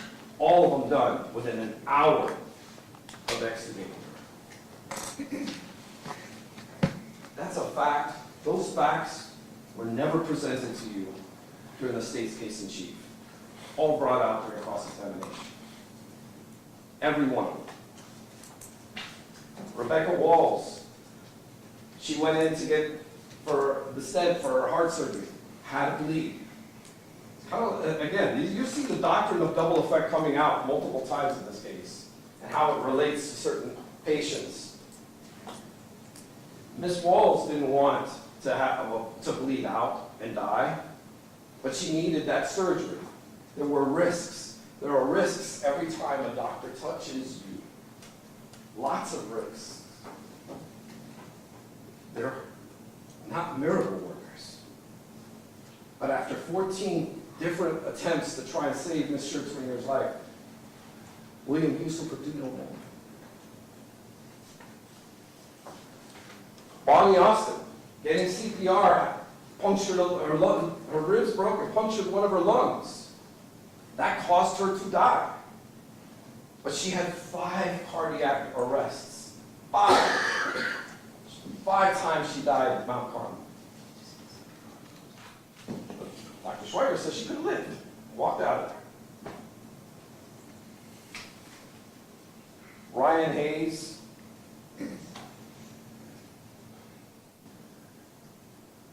With carfentanil in his system, overdose. And it wasn't just carfentanil. It was carfentanil, morphine, fentanyl, alcohol. All of these things together. We don't know what's in these drugs that are taken in the streets. But an elephant tranquilizer is not a good thing. Another case, Dr. Ely didn't even know what carfentanil was, his first cross-examination. When he came back here, he looked it up. Said they were kissing cousins. Maybe in Tennessee they're kissing cousins, but here they have absolutely nothing to do with one another. It's 100 times more. In fact, you heard Dr. Zivit tell you it's even used as a chemical weapon. That's how strong it is. But yet he stands here accused of his murder or attempted murder. Sandra Castle was having a bad death. Those order sets were doing no good for her, and she was suffering.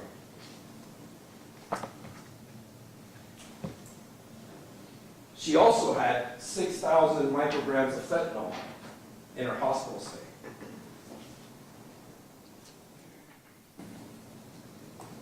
Bonnie Austin was also on hydrocodone at home. Rebecca Walls got 6,500 micrograms of fentanyl while in the hospital. It's like 1,000 micrograms a day. She had a tolerance. You did not get a proper presentation of evidence on their tolerance. You have to read through this to go through a lot of it. We brought some out during cross-examination, but the reality is these patients had some factor or another that contributed to their dose amounts. That's why they're different doses. That's why you heard one of the nurses talk about a terminal extubation where the patient didn't get any fentanyl. That was Jordan Blair.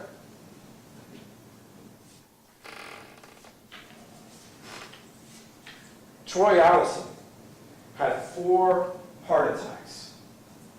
I still can't understand how they're saying he would have walked out of that hospital. He could barely make it to the ICU. His heart kept stopping. The doctor in the note says, I walked away for just a minute and he arrested again. This was a very sick man who was on lots of pain meds, the equivalent of 750 micrograms a day. Now again, the comparison between the opioids and fentanyl are for tolerance levels. 750 a day he was getting. He was non-compliant with the pain from his leg. He had a car accident. He had all these problems. His glucose, his pH level was at 6.53. He's a walking miracle. Well, he wasn't walking, but he was being kept alive by machines. His glucose is at 899 when 100 is normal. His lactate was at 16 when it should be 1. All of these things, kidney failure, cardiovascular failure. Danny Millette, also on hydrocodone, got 2,000 micrograms of fentanyl, had multiple hospital stays, built up a tolerance, as well as 6 cardiac arrests. 3 maxed out vasopressors. You can't live like this. You can't. And what's unique about this case that will trouble you forever is when you take someone off a vent, you're already hastening their death. When you turn off their vasopressors, you're hastening their death. They can't tell you how long, beyond a reasonable doubt, they would survive if they didn't get any fentanyl, but yet they want to tell you to hasten their death. It flies in the face of reality. It's absurd. This whole case doesn't belong here. Joanne Belisari, in her hospital stay, received 8,600 micrograms of fentanyl. She had kidney failure, respiratory failure, cardiac failure. She was in septic shock and had 2 vasopressors keeping her alive. James Timmons, 3 heart attacks. Not heart attacks, excuse me. Cardiac arrests. 2 vasopressors keeping him alive. Multiple kidney failures. And I'm going to get into his tolerance in just a minute.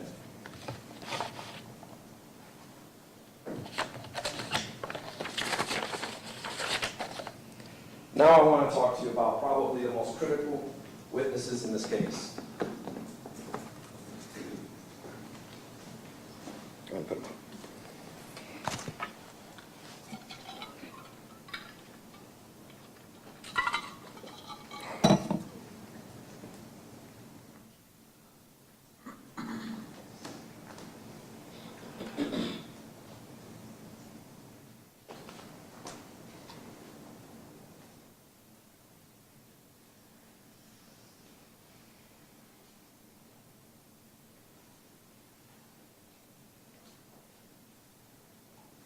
The nurses.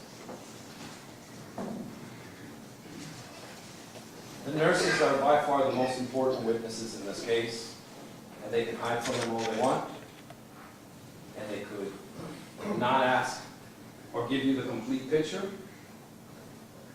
But the fact of the matter is they're the only witnesses in this case who are independent witnesses, who don't have a dog in this fight. They are the only witnesses that had the most contact with these patients. They're the only witnesses that know what he said and did, because they were there. And something happened during this case that was really impressive and shocking and quite unbelievable. And that is that a majority, you heard, a majority of them are some of them are no longer nurses. They all lost their jobs. Something happened to them. Some are still nurses, but a few of them are. You would think they would be really angry at William Husel. You would think they would come in here and bury him. I submit to you, ladies and gentlemen, that the reason they didn't do that is because they're honorable people. They got into medicine to help people. They were there. We were not. They were not. Neither were their experts. And all the experts ever did was rely on their notes. Some took better notes than others. But you would think about that. Think about what they went through and how upsetting that would be. And how life-changing that would be. Imagine having a career, the job of your dreams, and as Mr. Zion pointed out correctly, they wanted to work with the sickest of the sick. And all they had to say, they all told you how William Husel was accessible, a good doctor, constantly. I know Mr. Zion called him a terrible doctor or a bad doctor, but that's not what the evidence showed. The evidence showed that this was a caring man that took care of his patients, that trained the other nurses and other individuals that worked at the ICU to make it a better place, to help people even more so. And they had every reason to tell you otherwise. And they don't have a financial interest in this case. They don't benefit. And they're all varying degrees. There was one. And there was one nurse, Kathleen McDowell, who, when questioned by the police in a homicide investigation, lied. Straight up lied. Said, I've never given any fentanyl, or I don't recall giving any fentanyl. I used Dilaudid or something else. I have nothing to do with that. But immediately after that, they had to call her back. They called her back, and they questioned her again. And then, wait a minute, what about this patient? And that's when she knew she needed a lawyer. You don't lie to the police in a homicide investigation and get away with it. 3-4 days later, she's sitting in the office in front of the state attorney. She's got all kinds of stories to tell. This bromance. Well, Jamie Burke was not part of any bromance. Neither was Stephanie Lachard, who barely knew Dr. Husel. They all have varying degrees. They all, after this happened, we started questioning them about bromances. Many were thrown off guard, didn't understand what they're being talked about. She also talked about odd numbers. He doesn't like odd numbers. But yet, the state, odd numbers are okay for the state when it's convenient for them, like 99.9% sure that their organ failure, he allegedly said, or 99.9%, you can't get any more odd than that number. Something about a microwave. He doesn't listen to pharmacists. That allegation, if it ever existed in any of these records, that Dr. Husel did whatever he wanted, despite the pharmacy, would have been front and center in this case. You all know that. That would have been the first thing you would have heard about, is how he ignores the pharmacy. But that's not the case. That's not the case, and you all sat here this whole time and know that. And this thing about this talk, he's 24 for 20. Why would he need to change his talk if he's 24 for 24? He's only done. You heard that Dr. Hagris does 15 to 20 a year. That's probably more than what we've seen from Dr. Husel. But you also heard palliative extubations are rare. They don't happen a lot at all. I mean, they happen, of course, but it's not a common thing. So all of this, and of course she decides to rat out all the nurses. The police are investigating, talking, and want to know, what did nurse so-and-so tell you? What did this nurse say to you? They sent you a text, all of these different things, and she's, they didn't like the word cooperator. They sure wouldn't like the word snitch. They wouldn't like informant. I don't know what you call it. But giving information on your coworkers, private messages to you, to the police and the prosecutors, is what she did. And I submit to you to stay out of trouble. Knowing she needed to get a doctor and get a prior sit down for a proffer with the prosecutors. And she never actually sat in a talk with Dr. Husel. Zero experience in when he spoke to the family. She had no experience to speak of except for participation in another patient that's not involved in this case. That's it. That's their star witness. Even she testified about how good a doctor he was. Nobody here agreed with her. And she was the only witness that they asked her about in terms of what William was talking about at the ICU. In addition, none of these nurses ever said anything about brain death. Why not ask Jacob Diener, hey, did so-and-so mention, did Dr. Husel say that this patient was brain dead? No. And you heard from multiple witnesses, Dr. Zivit, who said, brain dead, you're dead. There's nothing to do. When a person's dead, they're dead. When the person is, there's two ways that you're declared dead. One, you're either brain dead, or two, your heart stops. Those are the two scenarios where you're dead. Any medical professional knows that.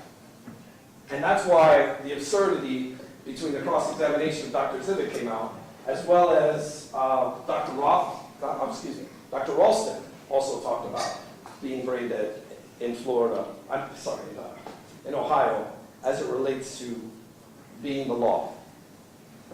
Now, what they did with the nurses was they literally put them up against the family members. And they presented to you a conflict in the evidence.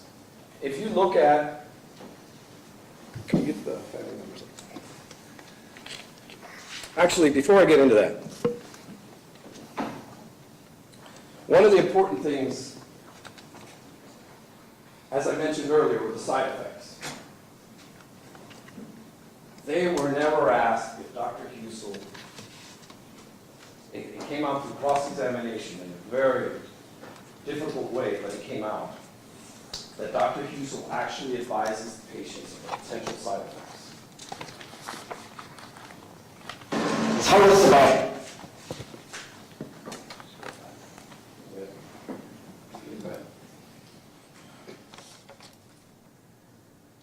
Tell us about all the things that you discussed. Yeah. So on top of the prognosis with him that we detailed earlier, we talked about how we're going to turn off the IV pumps which contain the vasopressors. We talked about how we were going to discontinue the ventilatory tube. We were going to take out the endotracheal tube, put a little bit of nasal cannula on him if he needed it, and we were going to give him pain medication, that would help him be comfortable and pass naturally as a result of his underlying illness. Did you discuss with the family the potential side effects of the medication? They were discussed. Okay. And did you feel that the family, did you feel that the family was well informed by both you and Dr. Husel? Yes. Okay. And that included being well informed of the potential side effects of fentanyl? I think so, yes. Did he leave the decision up to the family, or did he tell them what he was going to do? He left the decision up to the family if they wanted the patient to get more pain medicine. And I asked you about these vials. Did you think that he would, during the discussion with Dr. Husel and the family, did you, well, let me put it this way. If Dr. Husel had hidden important information about the side effects of the medicine, would you have spoken up and informed the family and given them more information? Yes. Okay. And did you have to do that? No.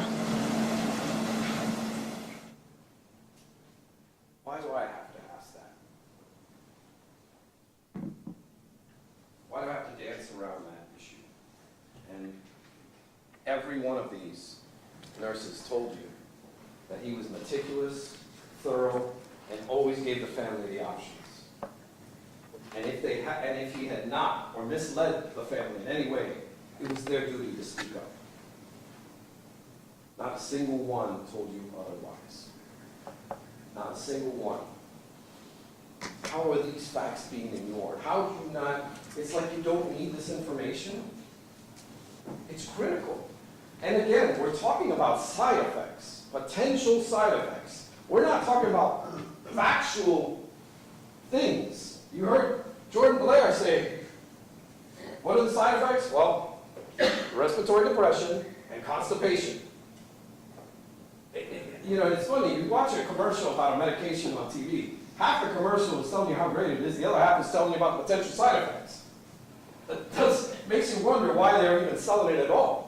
The fact of the matter is that as it relates to fentanyl, it's like every other medication. There are potential side effects. Doesn't make it a fact in a murder case. In fact, it's not a fact in a murder case unless there's some note or some indication that it actually occurred. Search through here all you want. You won't see one single patient, one single note, one single fact in any way, shape, or form that says that any of these patients suffered from respiratory depression. Not a one. Or that there was some adverse effect of this medication given to the patients. Not a one. Folks, you're not just to assume things. You're not supposed to make that connection for them. Remember, it's beyond clear and convincing. It's beyond and to the exclusion of every reasonable doubt on everything. Everything. But there, 14 cases, let's throw it against the wall, see what sticks. Because all it takes is one. All it takes is one. And that's a critical fact that they conveniently left out for you. Now, they don't like that Mr. Timmons got 14. Well, actually, let me get into this beforehand. You heard a lot about paralytics. Well, I would submit to you, ladies and gentlemen, that paralytics only apply in one of these patients. That was Melissa Bennix. And she received the paralytics 48 minutes after getting the paralytic. Their own policy, the order sets that they rave about. The first thing it tells you is right up here. Discontinue paralytics 30 minutes prior to ventilator withdrawal. That is the Mount Carmel policy, and that medication was given in compliance with that policy. In addition to that, look at where it says communication, patient care. Withdraw ventilator support when level of comfort is within the desired limits. No grimacing, no agitation, comfortable respiratory rate. 30 breaths or less. What does that tell you? You also heard every one of these nurses tell you that they give the medications prior to taking the ventilator off. They want to make a distinction that these people were not on ventilators. They were on ventilators when they got the medication. They were monitored. The nurses monitored each one before taking the ventilator off. If there was an issue, an adverse effect, that's the first thing that they would have noted in the records. In addition to that, it's the medication is given on a ventilator. And until the pain is going away, no grimacing, no agitation, they're comfortable, that's when you take it off. And what does it say under medications? They start getting into medications. Well, as we know, they doesn't have fentanyl. But what does it say there? Note, principle of double effect. In a note with an asterisk. It's telling us, remember the principle of double effect when you give these medications. Again, it's true, it's not Mr. Zion argued to you that it's not a law, it's a principle, it's this, it's that, whatever you want to call it. Here you have Mount Carmel telling you that as well.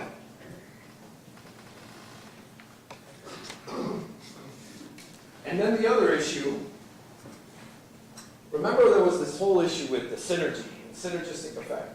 Well, I always catch myself, but Katie Barga, the patient safety officer, attached a journal to the root cause analysis. And I pointed it out to her during cross-examination, where it specifically states, without any ambiguity, that the combination of benzodiazepines and opioids do not hasten death. That's in their root cause analysis. That's one of the reasons they struggled to find the root cause. Then, in addition to that, Dr. Hager says that he gives the combination of the two. Dr. Zivit told you it's the gold standard. To come up with the synergistic effect, that's a prosecution theory. Because it's not subscribed to by Mount Carmel, and it's not subscribed to by other doctors. And we have to make the distinction between what the prosecution thinks versus what doctors think. And they're not doctors. So that takes us to Mr. Timmons and his 14,000. Here, the 14,000 micrograms is listed in 4 different places in the records. 4 different places. This is not, as Dr. Schreiber likes to think, a mistake. Numerous different places, including the actual anesthesia record, which shows the start time and everything thereafter. Now, what's interesting about Mr. Timmons' compartmental, here's another place in the records where it is, in the MAR, and here are the surgery records. This was a quick surgery. You see the start time was at 12:05, end time 12:34. 29 minutes. We heard from the nurses that the withdrawal takes anywhere from 15 to 20 minutes. So this is 9 minutes more than the average time of an extubation, and he's getting 14,000 micrograms. There's no distinction here. It's minimal at best.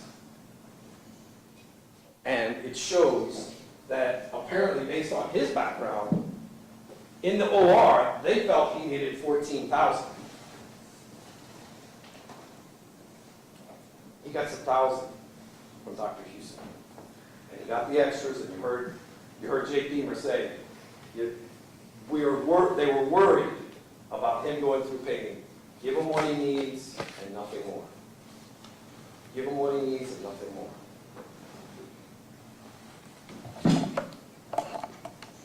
So, as I mentioned,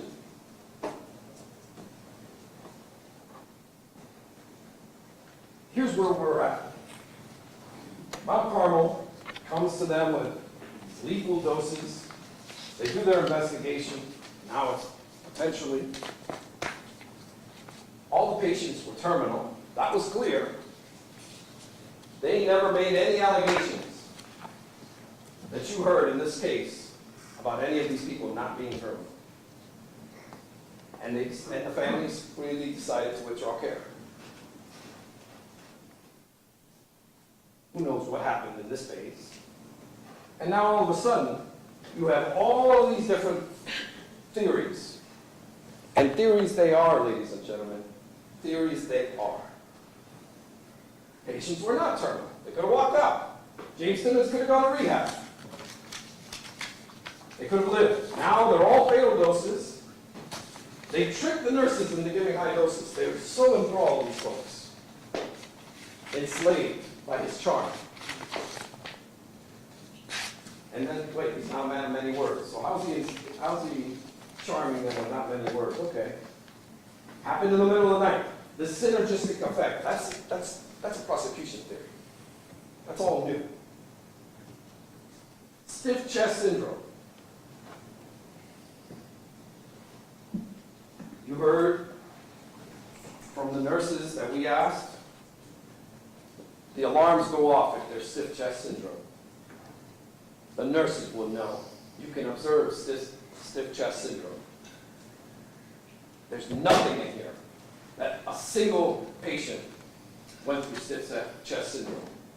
There's just as much evidence in here that they died with stiff chest syndrome than they had leukemia. Just as much, which is to say none. Just as much that they died of COVID than they died of stiff chest syndrome, or that they had any, or even side effects. Not a single side effect is noted in here at all. There's just as much that a side effect or an adverse effect occurred than there is that they had leukemia or even COVID, which wasn't even discovered yet. Brain dead. Folks, this is a new theory that is in none of the records by Mount Carmel. None of the witnesses from Mount Carmel testified to it. You only got to it through the family members who had lawyers that mentioned it in their lawsuits.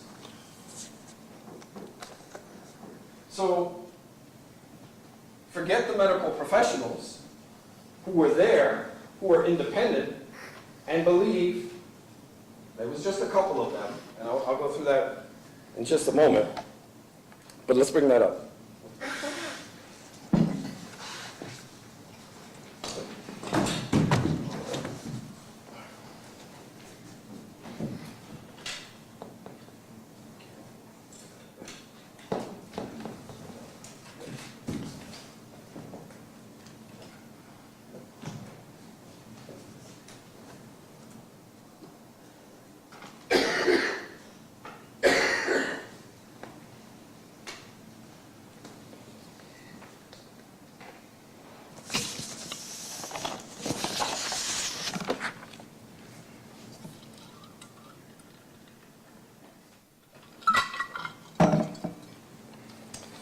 Before I discuss the families,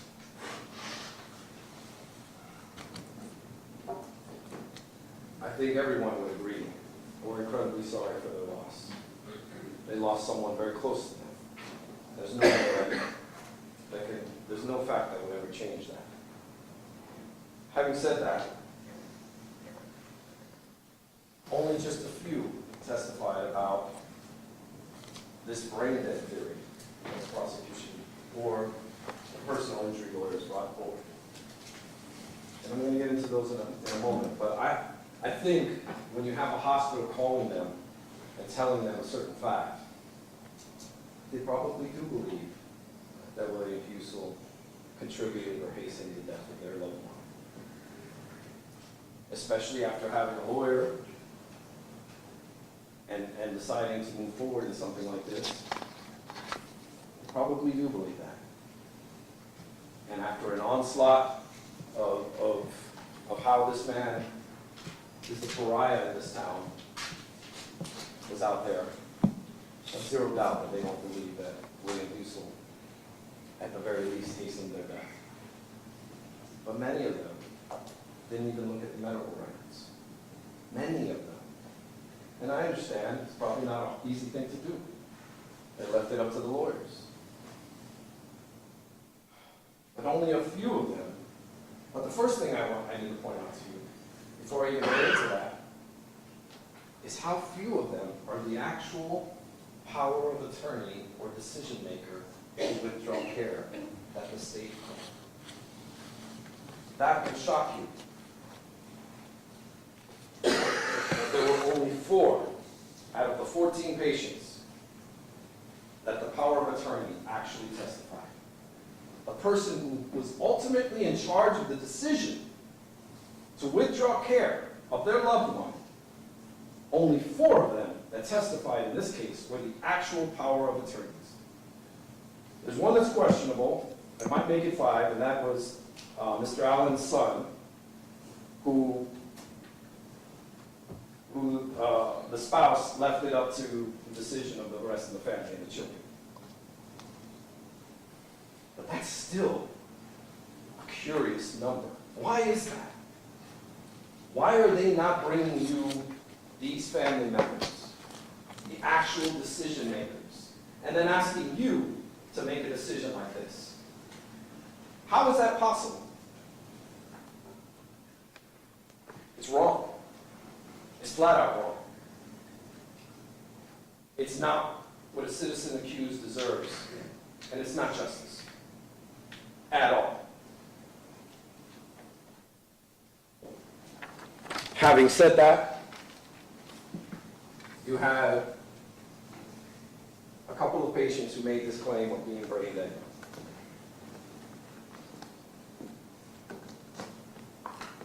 The first one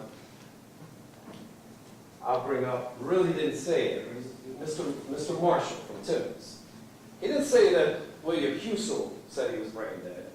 He said that the nurse who called him in the middle of the night said that he was brain dead. It doesn't seem very likely or plausible that a nurse would call for Mount Carmel in the middle of the night and tell you, your loved one is brain dead. Do you still want us to resuscitate them? And he says yes. Remember, Mr. Marshall said that the only thing William Husel said to him was, I'm sorry for your loss. So in light of that, I don't really think you can put much stock into that.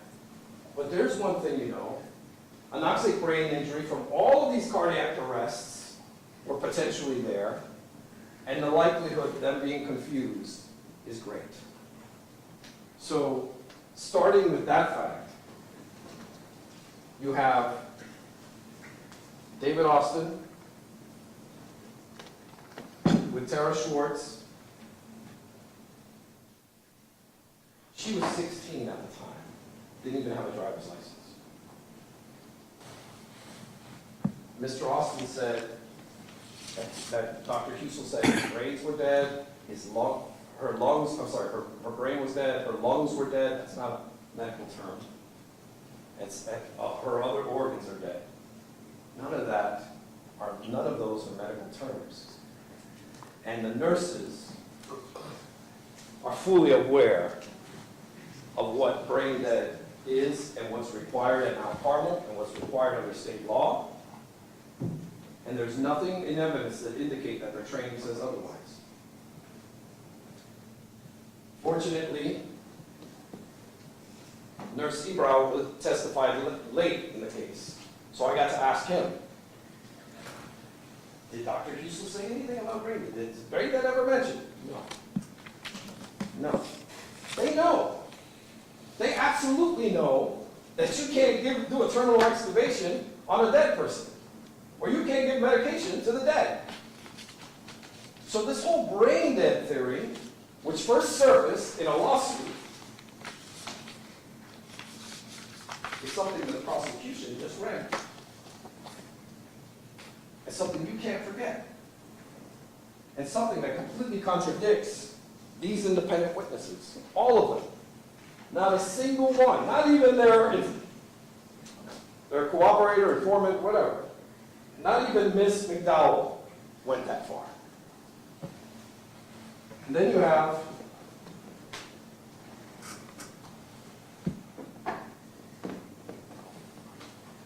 Miss Allison.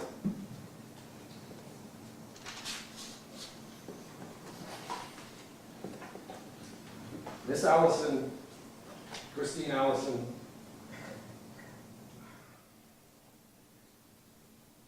was interesting, but had a hard time keeping her facts straight as well. Another fortunate event was Jason Schultz, the nurse who was a charge nurse, an ex-Marine, an ex-war veteran, who came up here and told you that no, Dr. Husel did not say anything about being brain dead.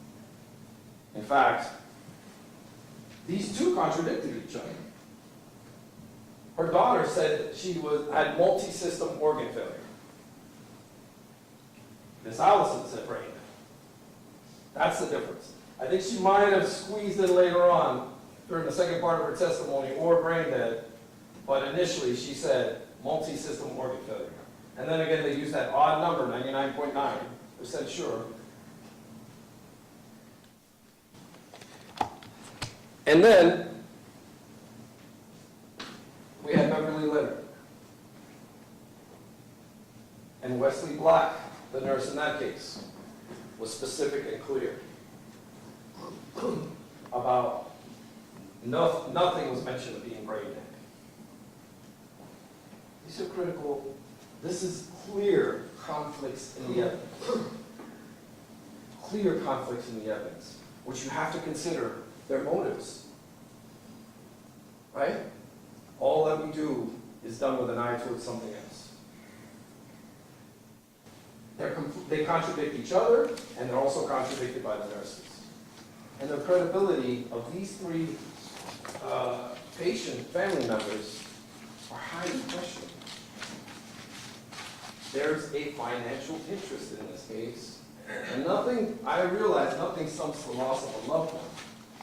And they probably are angry, extremely angry at Dr. Husel. But that doesn't mean they're well-informed or correct. It doesn't mean that at all. Now, there were a couple of things that happened that you may have noticed or may not have noticed. Let me start off with Ms. Leonard. Ms. Leonard took the stand and showed you all a bottle. And during her testimony, I don't know how many of you noticed it, she did something to that bottle. I'm about to show you a video of that, where we would argue to you that this is clearly something going on with this evidence. First thing I want to direct your attention to is there will be a moment where she gets to it. You'll hear the prosecutor talk about how the sticker is very small, the prescription is very small, and then at some point you'll see her go like this, and once she rips the sticker off of the bottle, she makes a face like that. And you can see her looking at it and then eventually putting it down. I'll show it to you right now. May I approach the witness, Your Honor? You may. I'm approaching the witness with a small pill bottle labeled State's Exhibit 33. Yes, Do you recognize that? yes, it's my mom's prescription bottle for 15 milligrams of morphine. Where did that bottle come from? My mom's house, Who gave it? How'd you get it? my dad gave it to me. Okay. Let's pause it so we get the, I'm going back, sorry. You both are good. Let's pause it so we get the audio lined up with the videos. Let's, can you handle it, James? May I approach the witness, Your Honor? You may. I'm approaching the witness with a small pill bottle labeled State's Exhibit 33. Yes, Do you recognize that? yes, it's my mom's prescription bottle for 15 milligrams of morphine. Where did that bottle come from? My mom's house, Who gave it? How'd you get it? my dad gave it to me. And I know the script is awfully small. Can you find a date on there? Right about here. 11/1/2018. And what day did your mom die? 11/20/18. And what does the prescription say on the label that it's for? Morphine, SULER, 15 milligrams, tab, MAL. Quantity 60. Gregory runs as her doctor. Law prohibits refills, and flu shots are now available.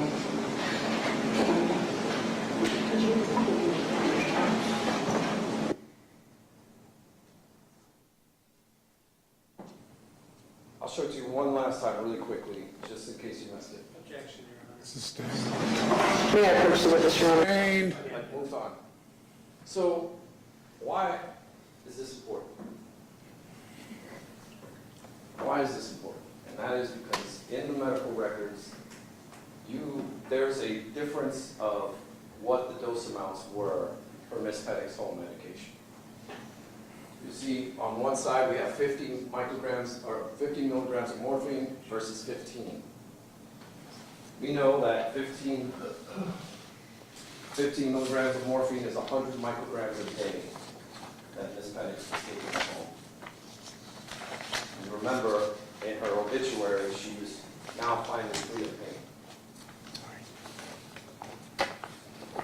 50 micrograms is over 300 micrograms a day of the opioids that she was taking for her pain. There's a big difference there. And you heard the testimony that this is something she gave to the prosecutors shortly before the trial. Messing with evidence in a case as serious as this is 1,000% improper. I feel for Ms. Leonard's loss, but this is an important matter that we've all labored over, and no one has the right to manipulate any kind of evidence to make things go one way or the other. And it's another perfect example that this is a witness that is an interested party. It's something you must take into consideration when you deliberate and you think of her credibility, especially based on statements she made. You also had heard that many of them have the same lawyers. Some of the phrases and things they said pretty much aligned up with one another. Oh, before I go into that, again, this is Ms. Penix, and as it relates to the different, to the paralytics, you'll see she was given the paralytic at 2,200, and then the fentanyl at 2,248, which is 48 minutes after, not well past the 30 minutes that's required under the order set. And you heard multiple times in this case, you were shown things, and paralytics was brought up multiple times. But what the state tried to do is show you paralytics during the intubations instead of the extubation. You may recall when I was cross-examining Ms. Sawyer brought up during Mr. Dreyer's testimony pain scores from 3 days earlier before he was extubated. Paralytics given in the morning when they're extubated at the nighttime. All of these different things. We shouldn't have to do that. We shouldn't have to point out the misleading information that's being given to you on the fly. Because we don't know what questions they're going to ask. We don't know where they're going to go or how far they'll go. But to do that on the fly and to be able to come up with these things and show you, look, this is from 3 days earlier. And they're trying to say, oh, this medication took care of their pain. It was sufficient. Even Dr. Husel knows 100 micrograms took care of the pain. Well, it's different during an extubation.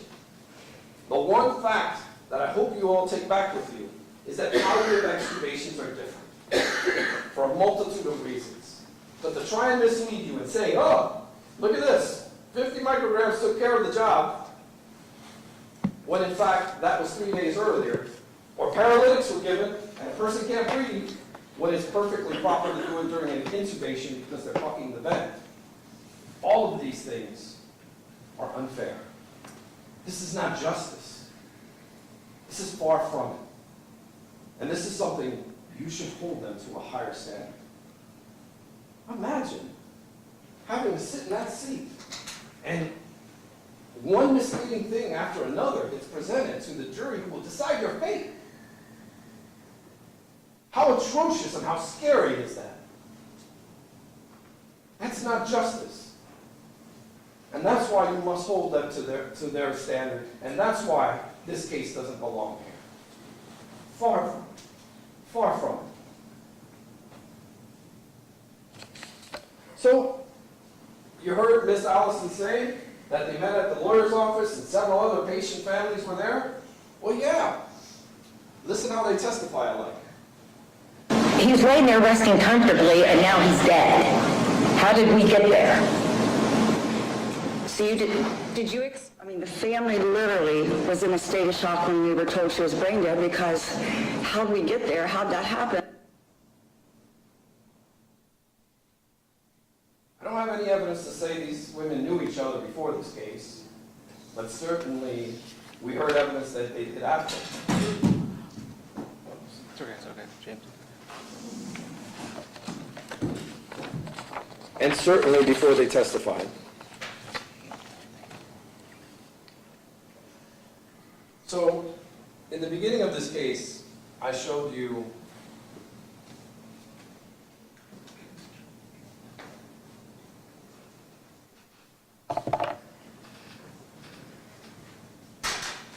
this chart. Remember during my opening statement, I showed you this and I said to you, all you have to do is pick one. And William Husel is not guilty on every count. And that it is impossible for them to meet their burden based on these facts. I want to revisit them now that we've had the opportunity to hear the case in its whole. The side effects. There's not a single piece of evidence that you heard that any one of these patients actually felt or suffered any of the side effects. In fact, Ms. Penix, when she was taken off the ventilator, you saw the note that she was breathing afterwards. Brandy McDonald, it was shown there that she was breathing afterwards. There are no maximum doses. What's a doctor to do? Use their discretion and their experience. He utilized his experience with Tracy Young, and you see that throughout this case, that the doses vary based on their clinical picture. The other thing with Ms. Penix, if you remember, Wesley Black testified that they pleaded with the nurse and Dr. Husel that her greatest fear was suffocation. So what's he to do? Let her suffocate? Let her feel herself suffocating to death in her last moments? No. That's a time for compassion.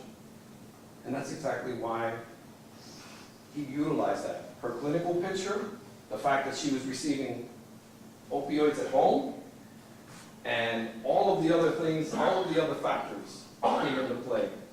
If your blood pressure is low, it's going to take a while for the fentanyl to get through your system. In the meantime, you're going to suffer because the blood's not pumping. It's not going to be able to distribute before it gets up to the brain receptors to be able to tell you, hey, take care of this pain. The pH levels, the acidosis, all of these things, a person's liver and kidney functions, are they able to break down the chemicals the right way? All of these things, their tolerance. None of these factors were ever presented to you. We tried our best during cross-examination and through Dr. Zivit, and he explained all of the different variations that pain management with the healthy is different than pain management with the dying. And no one knows what's painful in death. No one knows what anxiety we suffer. Oh my goodness, I'm dying. I'm going to die. No one knows what that feels like. And you remember Dr. Zivit showing you the anticipatory anesthesia with, you want to get over that pain before it's too late. You don't want to come back after. Now there are some doctors who will let you suffer. And they'll let you get some pain and titrate it. And say, okay, let's adjust it. But that doesn't make it a crime. No evidence that the side effect ever occurred. That goes to his intent, and it also goes to causation. No maximum doses. We don't know. And again, folks, the medical community together can't come to a consensus, but they can. They don't want you to believe doctors. They want you to believe them. They don't want you to believe records. They want you to believe them. They're like, Groucho Marx, who are you going to believe, me or your lying eyes? That's literally what they're telling you. That's what they're selling you. No policy. Goes to his intent. There's not one instance where There's a policy involved, and he says, I don't care, I'm violating that policy. Let's talk about for a moment, what's fair? What's fair is if somebody has an issue with what you're doing, they tell you. And you saw all those pharmacists approving the medication. And when the one that had a problem with it said something, he didn't go to William Husel. He didn't go to him at all. Neither did the manager of the pharmacy. Neither did anybody until he's fired. Or until they suspend him, excuse me. Until Swanner and Ralston decide to put him on suspension. And then they want him to be part of the order set, to help him develop a policy. If they thought he was a murderer, would they ask him to help him with the policies? If there was any evidence of that, would they ask him to be part of the policy?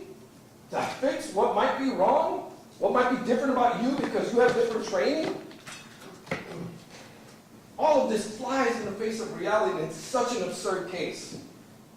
It's so absurd. And with any one of these, you have a right to hold to this and say, you know what? Because there's no max doses, I find him not guilty. I don't need to read this, because I know there's no max doses, and that went unchallenged. You have the ability to do that. You have every right to do that. Because it's their burden that's deeply embedded in our constitutional values. Deeply embedded. It's what anyone would want for themselves. Anyone. And then, the medical studies show the opposite. You heard evidence of it. They told the police about it. And it went nowhere. Imagine telling the police something that might exonerate you, and it goes ignored. That's not fair. That's not just. It's not justice. Doctrine of double effect. Boy, was that like to get it to have you guys consider. It's definitely embedded in medicine and in everything they do. And especially when it comes to opioids and palliative withdrawals. It's a factor. Perhaps that's why they're saying they could have lived anyway, to get rid of the issue of doctrine of double effect. I really don't know. I wish I could argue something a little bit more concrete to you in that respect. But the fact of the matter is, you see it in their own order sets. You've heard multiple witnesses testify to it. Even the nurses know about it. His experience. Tracy Young speaks in and of itself. And that was before all of these patients.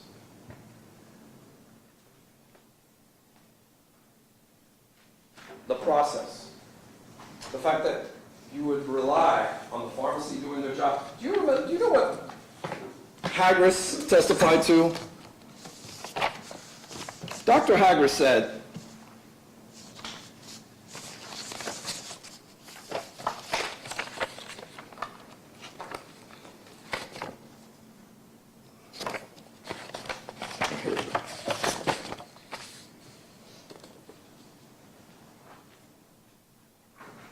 Dr. Hagris said,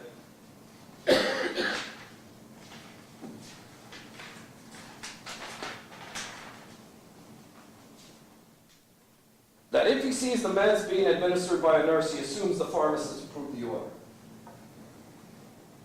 His job, and he said it, his job is to deal with the patients, not to deal with any overrides or anything like that. He said, the only way he's ever notified of an issue with his dosing is if the pharmacy reaches out to him.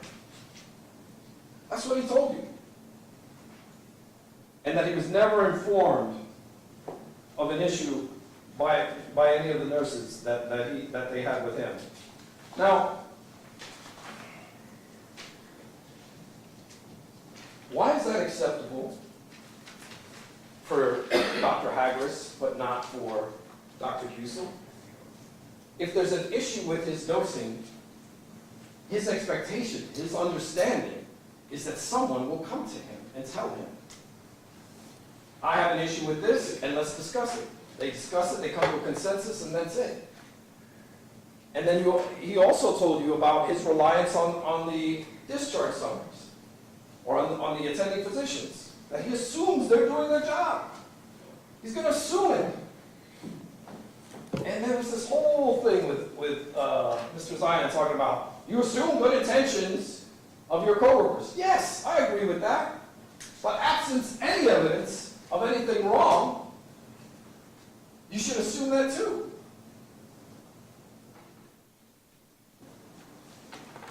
This I didn't get to during the openings, but the patients and their clinical picture, that literally goes to the causation.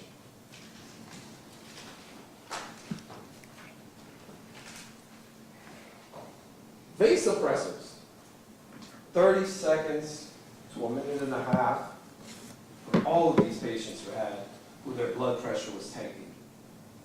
I think there may have been one that didn't have a low blood pressure. But all of these that were being turned off, it's going to act quickly, faster than the fentanyl. You heard the fentanyl is a 5-minute peak effect. They're still on the ventilator. The nurses can observe whether they're having an adverse effect. There can be things done. And it's so funny because it's okay for a cardiac, it's so interesting how the prosecution will argue to you, oh, you can have a heart attack, cardiac arrest, no problem. There are doctors there, there are nurses there, you're in the hospital, it's okay. Hey, I don't think anybody's going to volunteer to go have a cardiac arrest at the hospital. At all. But it's okay. No, you're not healthy. If you have if you die at the hospital, yes, sometimes you can be resuscitated, but sometimes you can't. So to make that argument flies in the face of it all. And the vasopressors are going to turn off before the fentanyl ever becomes a factor. Ever.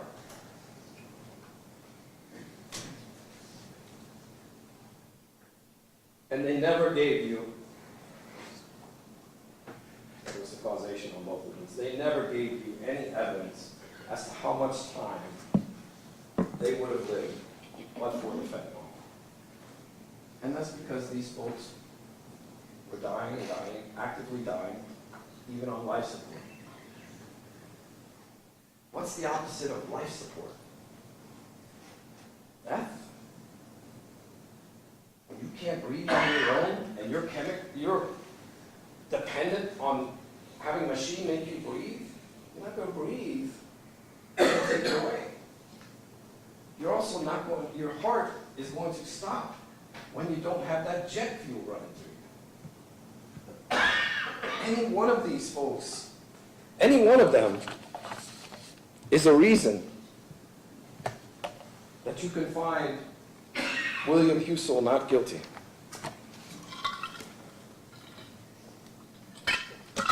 I want to conclude with something. But the first thing I want to tell you is to look at that man. He was pointed at. All kinds of things were said about him. It's called the defendant. He's less than, not even a person, he's the defendant. I submit to you, that's not who he is. He is not the defendant. He is Dr. William Husel. He dedicated his life to taking care of the ill, to taking care of patients, to saving lives, not to taking them. And to sit here and accuse him of something else is just nothing short of absurd. Absent any real evidence. You don't have a shred of evidence to his intent. It's true, you can't get in his head. Why didn't they get those computers? Why didn't they follow the evidence? Why aren't we listening to the independent witnesses? Why aren't we just saying, okay, you know, sometimes the easiest answer is really the real answer, which are these folks were dying. As sad as it is, they were dying. And we have to assume because his dosing habits are different, that he's a murderer? Is that where we get? Is that where we've gotten to? Is that where we're at? Where he's a murderer because of this fact? I submit to you, no. It takes a lot more than that. Now,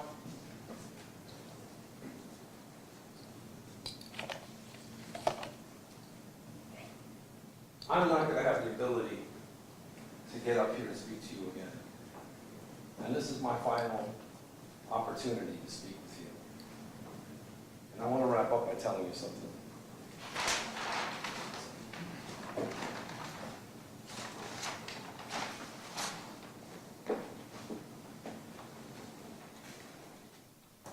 The prosecution, they will have the opportunity to get up there and say, and argue their case again.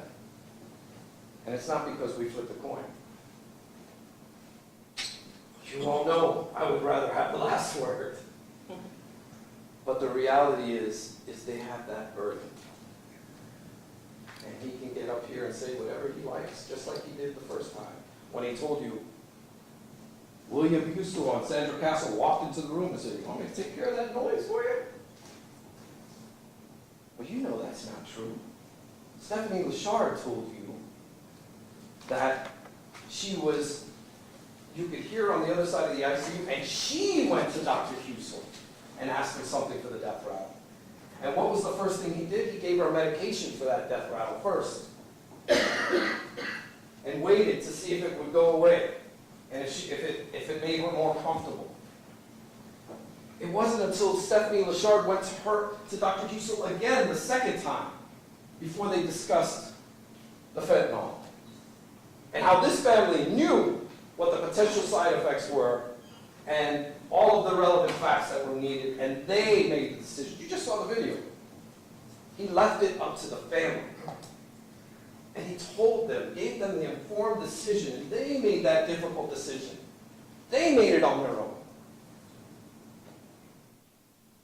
But in this trial, the prosecutor can get up here and say, you want me to do something about that noise? That rattle? I can take care of that. Zoom, shoot up with fentanyl.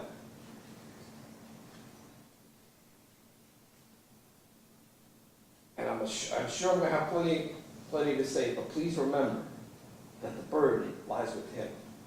The burden lies with the state. Regardless of what he says, you can't create evidence where none exists. You can't make this up. Every person, their death was hastened when they chose to take their family members off life support. And it's just unfortunately a fact of life that death comes. Death will come to us all. So as you're sitting there and deliberating this case, I want to conclude with reasonable doubt. Reasonable doubt, as I mentioned, is a unique concept because the one thing that makes it so important is it's irrevocable. You can't take it back. You can't come back the day after this verdict and say, you know what? Objection, Your Honor. I thought about it. Hold on. Where are we going with this? That it's an important decision. It's an important decision, but it's not, well, let's move on to the important decision part. It's a decision that you must make the same like you would in your most important affairs. And it's based on evidence, not theories, not possibilities, not potential side effects, not any of those things. And the people who were there at bedside all told you the truth. They all came forward and gave you the rest of the story of what they could. And not a single one spoke badly about this man. They knew him. They went to work with him every single day for 5 years. Despite this theory that he killed people multiple times, you didn't hear anything from fentanyl, the drug company. Why don't you get a witness from a manufacturer of fentanyl that will tell you, you know what, we did studies, and this is what we found, and this is the science behind this medicine? You didn't even get the insert to fentanyl. You got some lexicon description of it, but none of the other things. You didn't hear about any spike in deaths at the ICU that are different before and after Dr. Husel. There's no evidence here to suggest anything other than these were terminal extubations. When you go back and you're deliberating on this case, please remember it's your decision. You should listen to all your other jurors, but it's your decision. Stick by your convictions. And if you feel a certain conviction of not guilty, if these are your beliefs, they're your beliefs, and no one has the right to take them away from you. No one. As it relates to reasonable doubt, in this case, through all of the evidence that you've seen, I like to compare it to walking through the desert. You're walking, and you're walking. Beverly Leonard, you come across Beverly Leonard and you say, which way to the water? Beverly Leonard tells you, well, I know I messed with the pill bottle. I know there's a dispute, but the water's that way. And then you go that way. And you have Talon Shore standing there. Talon Shore says, I was shocked. I know I told you I was shocked by the evidence, by the dose amounts, even though I had other doses that I approved. And even though Jake Deemer says something completely different than what I'm saying, trust me. He points you in that direction. You keep walking. And you keep walking. And you keep walking. And you keep walking. And then you realize, oh my God, I've made a huge mistake.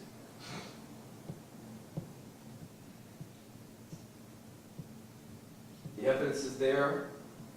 The records are there in the middle of the desert, and they don't send you in the right direction. And you could have made a huge mistake. In light of that, ladies and gentlemen, there's nothing you can do at that point.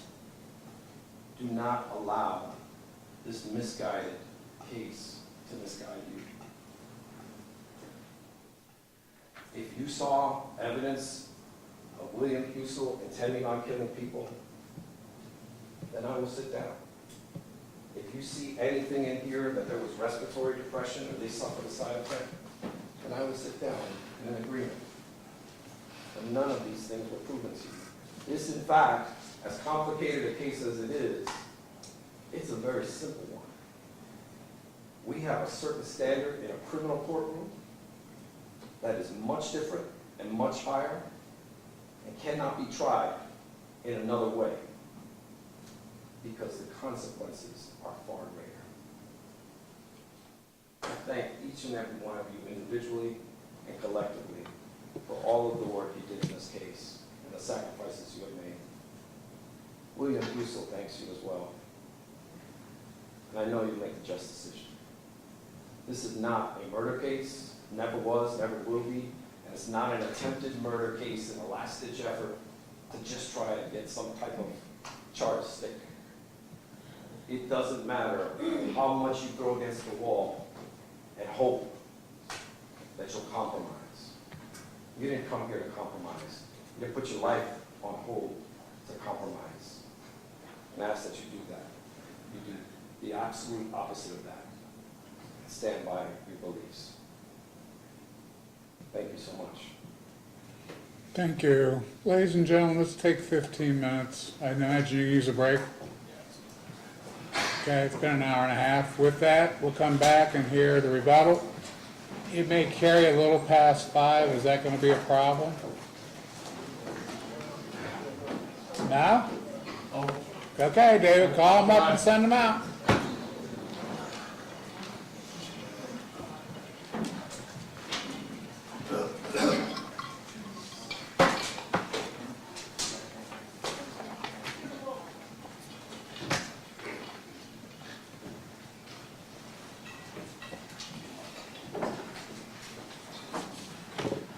Have a good break, guys.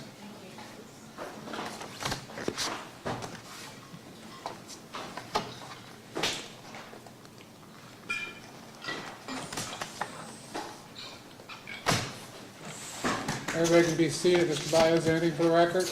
Not from the defense, sir. Mr. Zion? Yeah. Be in recess 15.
position? 359, she sent it out? You gotta be kidding me. You see it?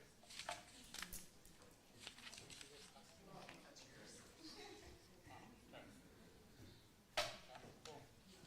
Thanks. Little shocking. Yes. So, okay, thanks. Yeah. Double check, and if there's something I need to worry about, let me know.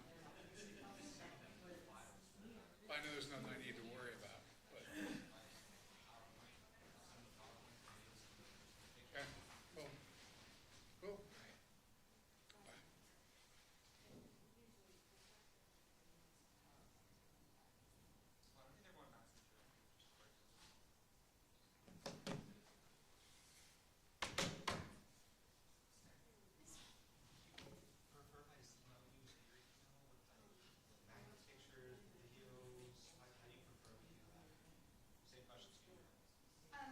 Well, the magnet stuff and stuff will be gathered up by her, it won't be sent back. And she'll have it for Court of Appeals records. Well, if everybody agrees to that, great, that'd be the thing to do, so they can see it.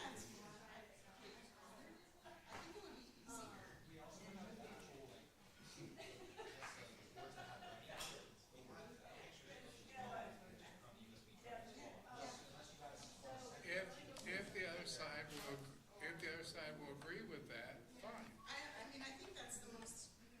It is.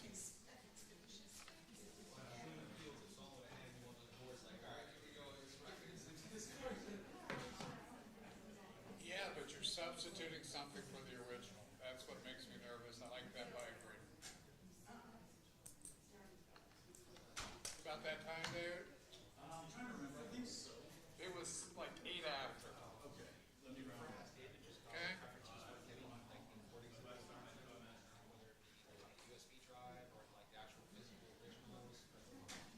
Can we talk about this later? I mean, really? Yeah, no, but we're trying to organize it, so, I mean, talking about the exhibits right now is not, helpful for us. We We've have got just a time. few minutes to work on this, and we Well, appreciate. I mean, we're gonna do the charge tomorrow morning anyway. That's fine. Because that means if we do it now, they'll be here till 8 o'clock tonight. Yeah, no issues. We wouldn't have issues with our breaks or anything like that.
Let's start where he started. Started with constitutional rights, equal protection. Absolutely. The judge in his instruction will talk about equal rights clause of the 14th Amendment of the U.S. Constitution. But insofar as the defense counsel brought this up, I will echo that. Everyone gets treated equally under the law. That's what they're talking about. And just because you've had the privilege of education, just because you've had the privilege of training at one of the best places in the world, just because you have the privilege of a family that loves and supports you, just because you have the privilege of that title of doctor, doesn't mean you get a pass. In Franklin County, Ohio, for your misdeeds done at night, the title of doctor does not have in parentheses God Almighty in that. You don't get a pass. You do dirt in Franklin County, and he did dirt in Franklin County, we're going to call you on it. Reasonable doubt. Mr. Baez kept saying, no, it's beyond all. No, the judge will tell you what reasonable doubt is. He'll instruct you. Reasonable doubt is doubt based on reason and common sense. Reasonable doubt is not mere possible doubt, because everything relating to human affairs or depending on moral evidence is open to some possible or imaginary doubt. Proof beyond a reasonable doubt is of such a character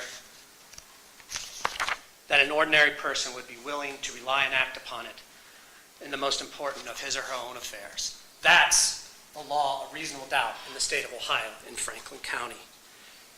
It's not beyond all doubt. It's not to the exclusion of that right there is what the judge will tell you. It's based on reason and common sense. He put up motive. He put up the definition of motive up there. Well, apparently it was too much to write this next sentence, which is the law in the state of Ohio. They did put up the first part, and the judge will read it to you. Proof of motive is not required. The presence or absence of motive is one of the circumstances bearing upon purpose. Where an act is a crime, a good motive is not a defense. So when he says there's no evidence that this man had malice towards these people, that they had some sort of argument, or that he bore them ill will, I would argue to you that is irrelevant to determining whether the state has proven its case beyond a reasonable doubt that he purposely caused their death here in Franklin County, and he's the one that did it. His motive could have been pure in his mind, because he's Cleveland Clinic trained. He's the only doctor there at night. He's the only one on the floor that can make these calls. He's the only one with prescriptive authority for that whole shift in the ICU. He's the one all these young nurses are coming to and listening to. He's the one that's teaching them. His motive could have been pure, but if it's a crime, and ladies and gentlemen, it's a crime to kill a dying person, it's not a defense. Well, Mr. Baez seems to like the records when they support what he's saying, but these records, they don't tell the whole story. Well, those are the medical records we have from the hospital. They've been stipulated as fair and accurate. Those are the complete medical records. So when there is a suggestion that the state of Ohio was misleading you in any way by talking about portions of those medical records, the whole thing, stipulated by the defense, is right here in front of you. And that's not the only thing we have. Remember, the judge will tell you evidence is the exhibits minute in evidence, it's the stipulations, and it's the testimony of the people that had things to talk about in this case. And that included the nurses, the pharmacist, and the family members that were there.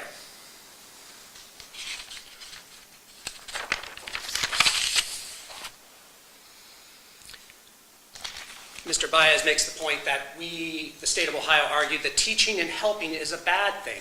Well, when you're teaching bad things to your nurses, it's a bad thing. Made a point over and over again that no one can say, the experts wouldn't say how long anyone would have lived but for the fentanyl and midazolam. That's true. Remember Dr. Ely said, well, yeah, No one knows how long they're going to live. I can't say how long anybody in the world is going to live. I mean, on a long enough timeline, folks, we're all going to die, right? That was Dr. Ely's point when he said, Dr. Schreiber's point, no, I can't tell you when a person's going to die, right? I can tell you these drugs either directly caused their death at that time or hastened it so that it happened sooner than it would have otherwise. But no, otherwise, who knows how long someone would live? And that's not just true in these particular situations. Dr. Ely made it clear when he said that over and over again. Yeah, in general. Because unlike some, he knows he's not God and he's not playing God.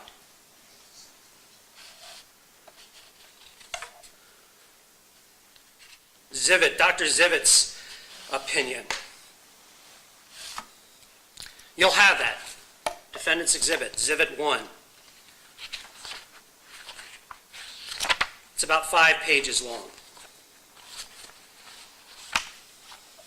Read it. See how detailed it is. Remember his testimony. There is no maximal dose of fentanyl. That's partially true. What was actually said by the state's witnesses is there is no prescribed maximal dose of fentanyl. Proscribed means prohibited dose that you can give. Not because fentanyl is like vitamin C, where if you take too much of it, you just pee out the rest. That you can just take however big bottle you want of it, and, well, if your body doesn't use it, it just goes away. No, there is no proscribed maximal dose of fentanyl. Because, as the experts explained to you, with patients in hospice care, and these weren't hospice patients, in patients in hospital care, you heard reference to one, TY, people that were at the end of a very long illness. You can give, or people with very high, because they're at the end of that. You want doctors in those situations to give them as much as they need, because nobody is about, not the state of Ohio, not even the people that testify from the state, nobody is about making people suffer this notion that Dr. Ely and Schweiger had some sort of demented philosophy of suffering and redemption and death. No, they didn't testify about that. Nobody does. And the medical community does. There's no prescribed, because in those situations, not these, you want doctors to be able to give 2, 3, 4, whatever they need to give to control the pain. So you don't want to give a prescription saying, oh, never get above this. That doesn't mean that for every individual out there in the world, me, the judge, anybody in this room, there is not a dose of fentanyl that will drop you and kill you in a moment. Fentanyl is a dangerous drug with the known effect. Not a possible, not like a 1 in a million chance, the known effect of suppressing a person's ability to breathe. And while as a healthy person, you can take in more because your kidneys and your liver is working, sick people can't process as much. So the maximum amount they can get before they die is much lower than a healthy person. There's no prescribed maximum dose. There is a maximal dose, Dr. Ely told you that any individual can get in this world, and they will die.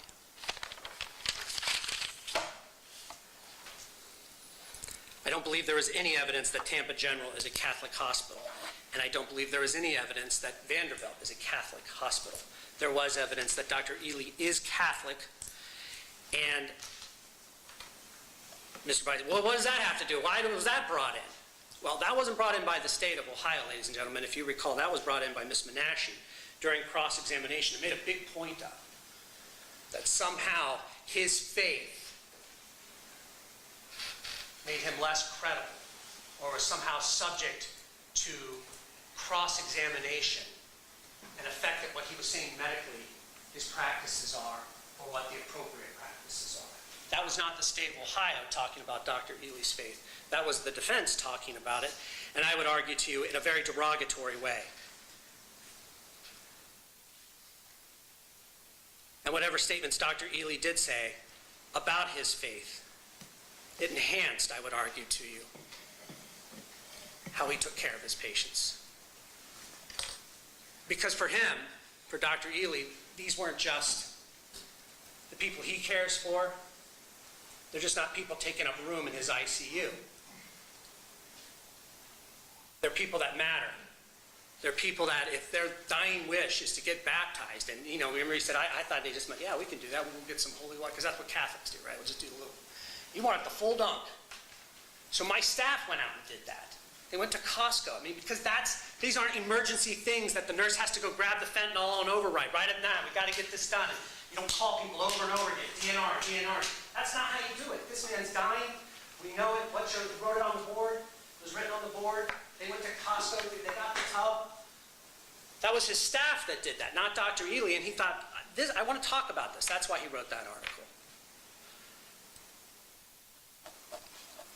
Because with Dr. Ely and Dr. Schweiger, I would argue to you, you saw how it's supposed to be done. That just because you're sick and you're old, or maybe a drug addict, you still matter, and your death still matters. And it's not something to get over with in 15 to 20 minutes, so everyone can move on.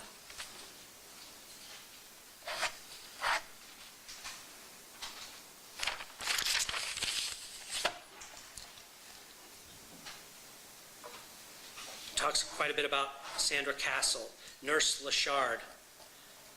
Well, Nurse Lachard, her 6th shift as an ICU nurse, recent graduate of Johns Hopkins. She did question twice. She talked to the one nurse and then she talked to the other nurse. Oh yeah, the nurses that have been trained by Dr. Husel, this echo chamber they've got going on now. It's what he does, it's okay. She's not questioning that dose because it's something she's ever seen before. She's questioning because no one does this. She's brand new. And she's questioning the doctor of the year, Cleveland Clinic guy, to these other nurses. Is this right? I would argue to you that there was no testimony that agonal breathing, the word agonal refers to the term agony. That agonal breathing, however, was testified has a deep brainstem reflex. That is not painful. He said, the state misled you. The state told you Ryan Hayes was brain dead. No, the state did not tell you Ryan Hayes was brain dead. Never said that. You'll have State's Exhibit 2. What the state did tell you, though, and what you heard from Dr. Ralston from his note was, when they're talking about it, it's right there. You'll have a chance to review this.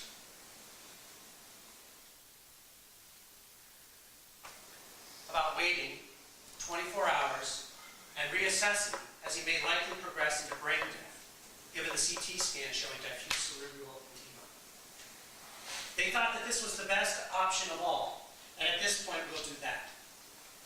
I did discuss with him that he is not experiencing any pain. I did discuss with him that we may never know what causes cardiac arrest. I did discuss with him that due to the diffuse brain injury, he's not experiencing any pain or discomfort as well. And he told you, Ryan Hayes, the part that made Ryan Hayes, the top part of his brain, is gone. But he's not breathing because he's still over-breathing the ventilator. But he is not medically suffering any pain or any anxiety. And even their own expert said, and it says it in his report, the only legitimate thing to give a patient fentanyl for is pain relief. So what's the purpose of giving Ryan Hayes? Not the usual dose, not twice, not 3 times the usual dose. 1,000 micrograms of fentanyl, 10 milligrams of hydromorphine, 10 milligrams of Daz, and 23 minutes later, doing it again. What other purpose can you have in that situation with a man that clinically cannot feel pain or experience anxiety? What's your purpose there?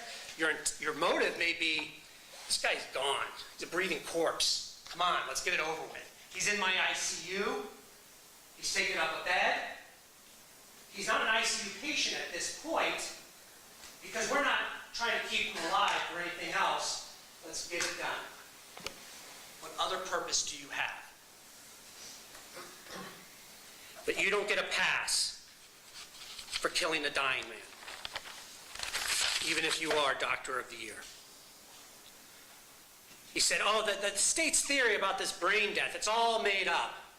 Well, the witnesses that were there, the family members, who I would argue to you have very distinct memories of what was said to them. These were big moments in their lives. The nurses, almost to a person, had to testify. I didn't remember this at the time. I had to go back and review, or I had a slight memory of this case, because this is what they do with Dr. Husel in the nighttime ICU, year in and year out. This is just another Tuesday night. But for someone that's watching their wife die, or their father die, ladies and gentlemen, I would argue to you their memories are very accurate. That those words, those visions, the things in their minds, the smells, is all right there, burned in. And they're the ones that said, we were told either brain damaged, and in many cases, brain dead. And, oh, none of the nurses say that. Well, Jordan Blair said it. Recall Jordan Blair's testimony. Yeah, I did hear him say brain dead in the context of the speech he would give sometimes. Jordan Blair heard them say that. And they don't want that in there because brain dead, as you heard, is a very specific medical diagnosis. It's a very specific thing you have to declare after many tests. And none of those tests were done in this case. But that's what these families were told. Either brain damaged, brain dead, you can let them live out the rest of their existence on a machine, or you can let them go peacefully. What a choice of that? Who would not say, oh, let them live out on the machine forever? Who's not going to say, well, then, yeah, doctor, let's do that, of course.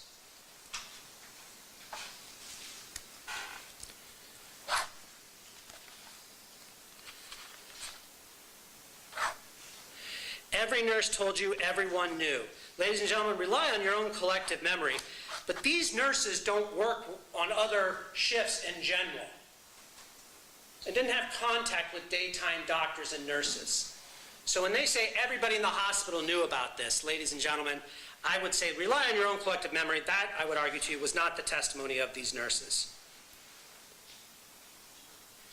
Wants to argue that we did not meet the burden by pulling all of the pharmacists that actually administered those. Now, we pulled 4 pharmacists, 2 of the ones that were involved in many of them, the ones that finally realized what was going on in the ICU, and were so shocked by the amount of drugs being used in the ICU, because a unit dose is 100 micrograms. So shocked when they found out this is actually for a palliative extubation, they set it up a line. Not to Dr. Husel, because when you call Dr. Husel, as Galen had before, and said, is this extra zero? When he had called him before, that's for a procedure. It's okay. Where was the teacher there? Where was the teacher explaining everything to Galen Schroyer? Now, he knew what he was doing. Pharmacy says I can't use this, I do what I want. So Galen's, okay, well, when he finally had confirmation from Jake Deemer, and remember, Greg Dreschbach, you see the same characters over and over again. How many clips did the defense play of Jake Deemer to support their case? Jake Deemer. So, ladies and gentlemen, you heard about the procedures, about what happened with Talon and Greg. You heard how, for Randy Miles and Sean McConnell, how these procedures had been put in place years before, about how they disagreed, how at least Miles disagreed with that, or excuse me, Sean O'Connell disagreed with that. But that's what it was.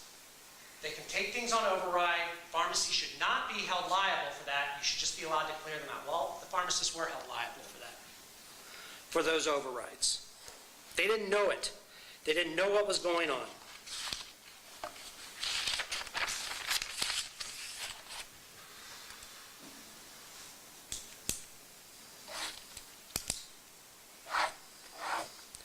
And Talon Schroyer, this whole thing of him saying it was either diversion or wildly excessive was not a recent fabrication said on the stand 7 weeks ago. That is what he told the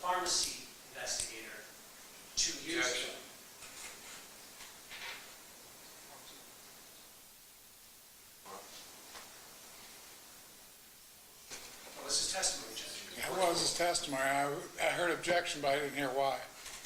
Based on the court's ruling? I'm sorry. Based on the court's ruling, sorry. Okay. What time period was it? I don't know, Judge. He testified, he talked to the pharmacy board. That's what he said. Okay, let's move on it. So not a recent fabrication. He said, remember, this connection, the diversion call, the diversion call, the diversion call. Yeah, they thought it was diversion because you're not really, no one really puts 1,000 micrograms into a human being and calls it medicine. I mean, they got to be sealed, right? Because if this is really palliative extubations, wildly excessive. And he's a 2-year pharmacist, folks. That's who broke all of this. A man that had been doing this for about 24 months. Talked quite a bit about Detective Gillette. I think he described the investigation as pathetic at best.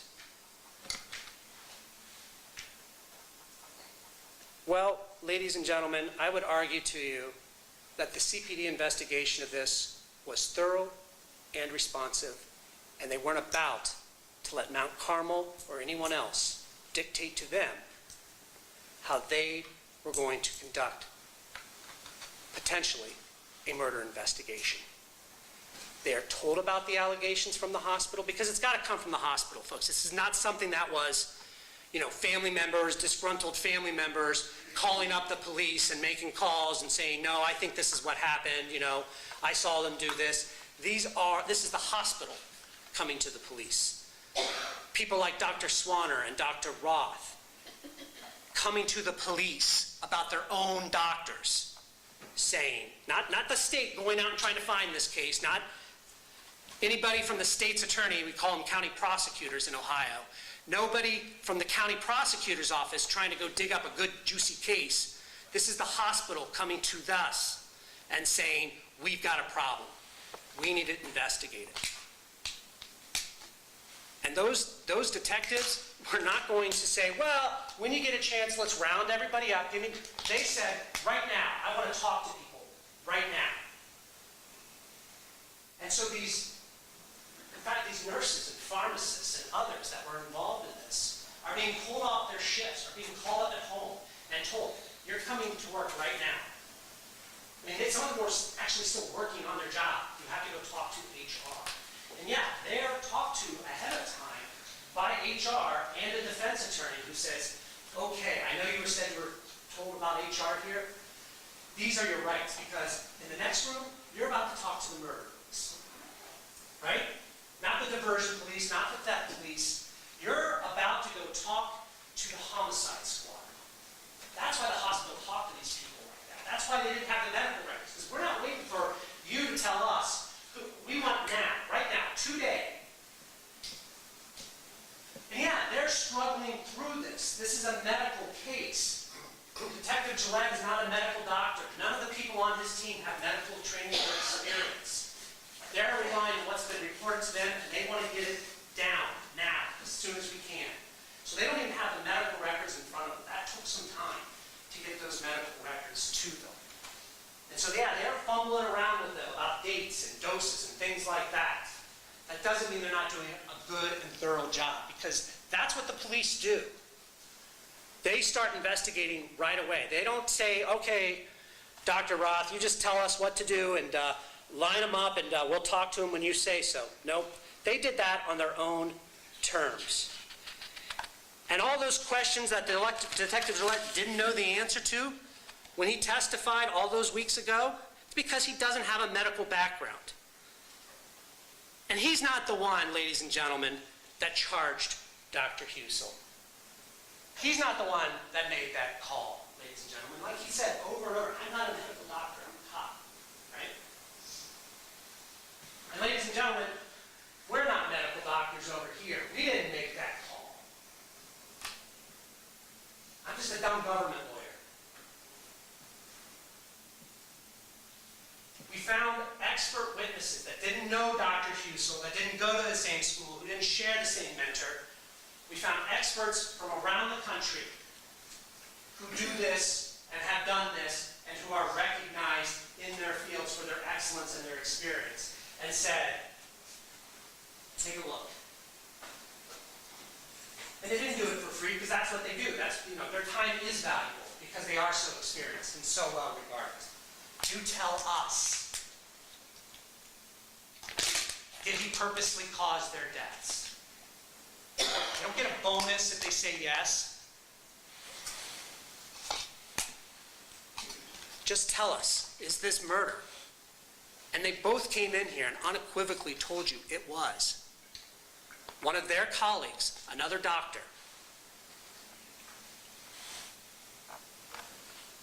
he caused their death, he hastened their death. There's no medical justification for what he did in these cases. The hospital did talk to the victim's family before the police, but only after the hospital asked the police, can we do this? Because this is about to get out in the media, and we don't want husbands and wives and children to find this out on the evening news. We want to try to do the right thing here and call them first and give them a heads up. Let them know what's going on. Throw themselves on their sword and started calling people and told them this. And that's the reason the hospital even talked to them beforehand. They asked the police, though. And after getting consent from the police, they did so. I would argue to you, ladies and gentlemen, this was a thorough investigation. You saw the size of the packet. Over 75 separate witness interviews. Over 10,000 medical records obtained through subpoenas with the police. They did a thorough job. And so, yeah, but let's start talking about acidosis, Detective Gillette. I have no idea what that is, right? Who would?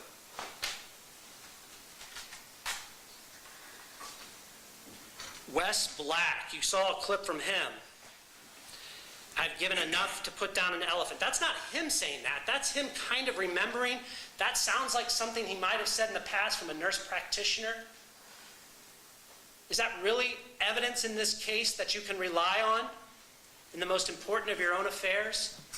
Does that really take anything away from what Dr. Ely told you and Dr. Schweiger told you? Or what Dr. Moody told you? They're not experts. The ICU doctors are not experts, but they have expertise, and their practices are relevant.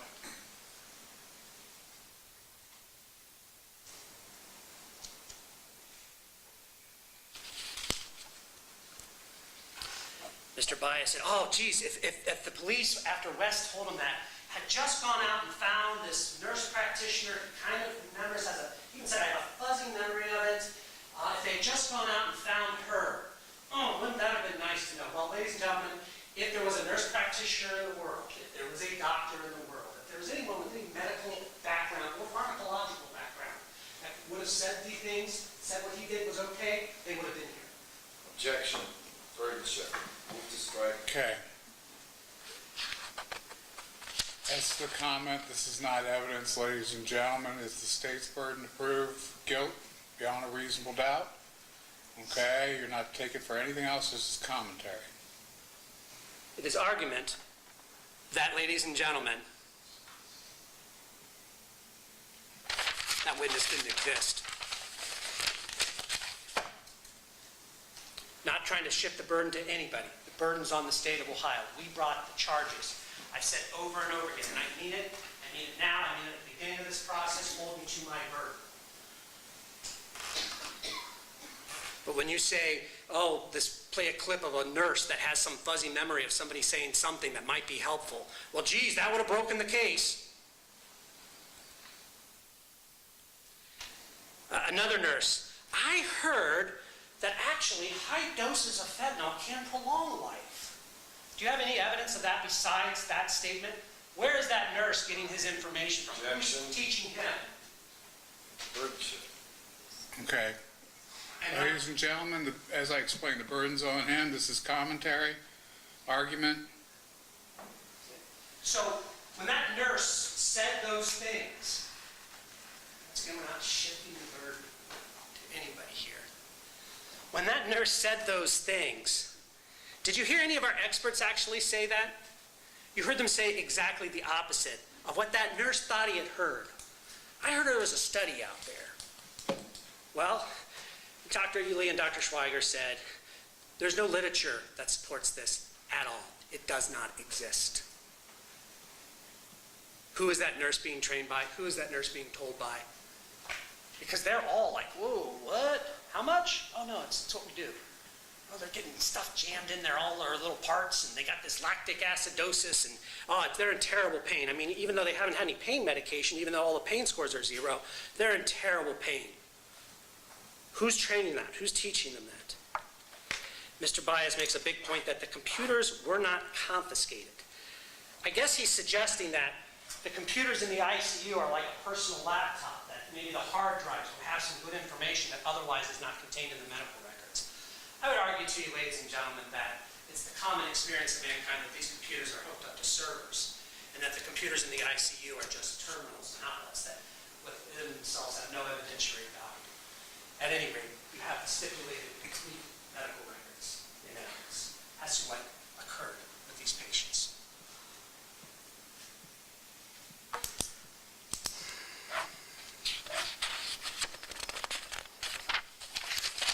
Katie Barga,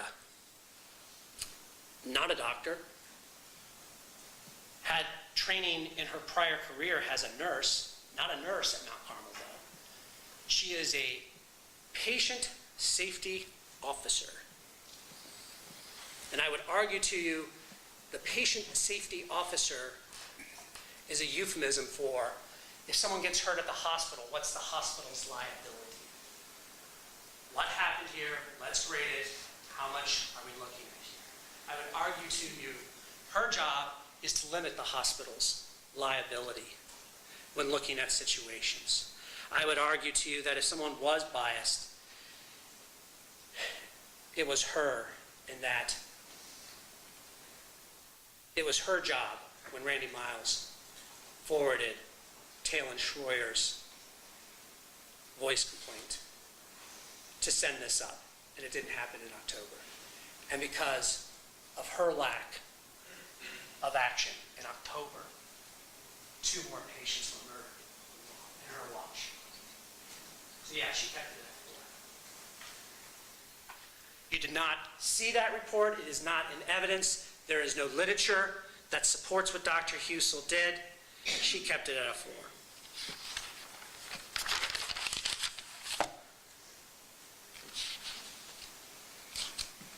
So, once again, I'm not shifting anyone's burden here at all. I'm commenting on the defense's closing argument. And they say, why didn't they ask Dr. Zivit the $1 million question? Right? Well, ladies and gentlemen, why didn't they ask their witness the $1 million question? Think about that. It's not shifting on that one. Why didn't they ask him that $1 million question? They have the ability to speak to people. Objection, Judge. They could have. Okay. Overruled. Ask yourselves that. I would argue that question was not asked because they wouldn't like the answer to it.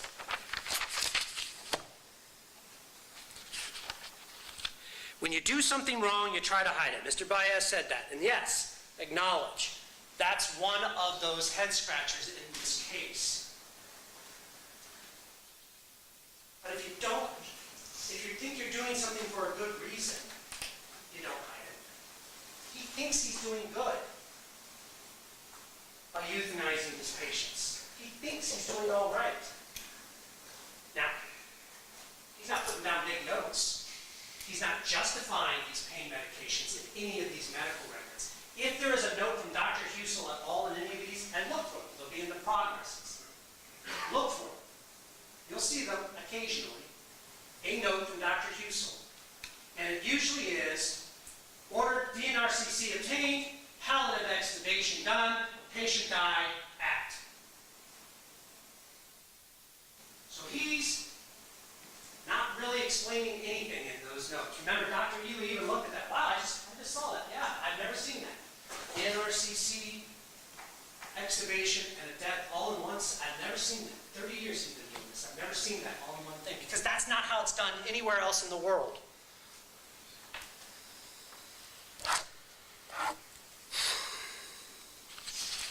The toxicologist that testified from the coroner's lab. The coroners did not testify because, ladies and gentlemen, I would argue to you, because they didn't test the postmortem blood. They tested the antemortem blood to see what they came into the hospital with. And all the postmortem blood would have told them is confirmed what the nurses in the medical records told you he did to them. So the toxicologist testified. We know what they came in with. We don't know what they went out with.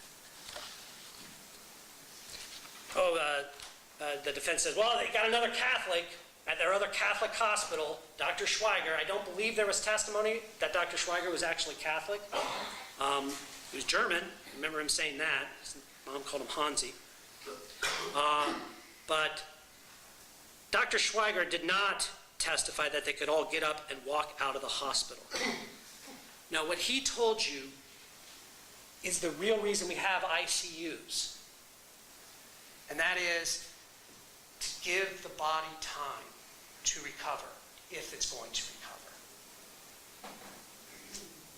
To chill everything out, calm everything down, make sure you have the secured airway, that their heart's beating, that they got that oxygen coming in and out of them. You even paralyze them to do this. You sedate them. Just let the body relax and then declare itself, and that takes time. That takes days. 48 to 72 hours is how long that takes. That's why you send patients to the ICU. Give their bodies a chance. He said the discussion of DNR in many of these cases was appropriate. What's not appropriate is time. Let's go. Let's go. It's the middle of the night. Let's go. 2 in the morning, call the family. They're done. That's what's not appropriate. You had not given these patients, all of them, time to declare themselves.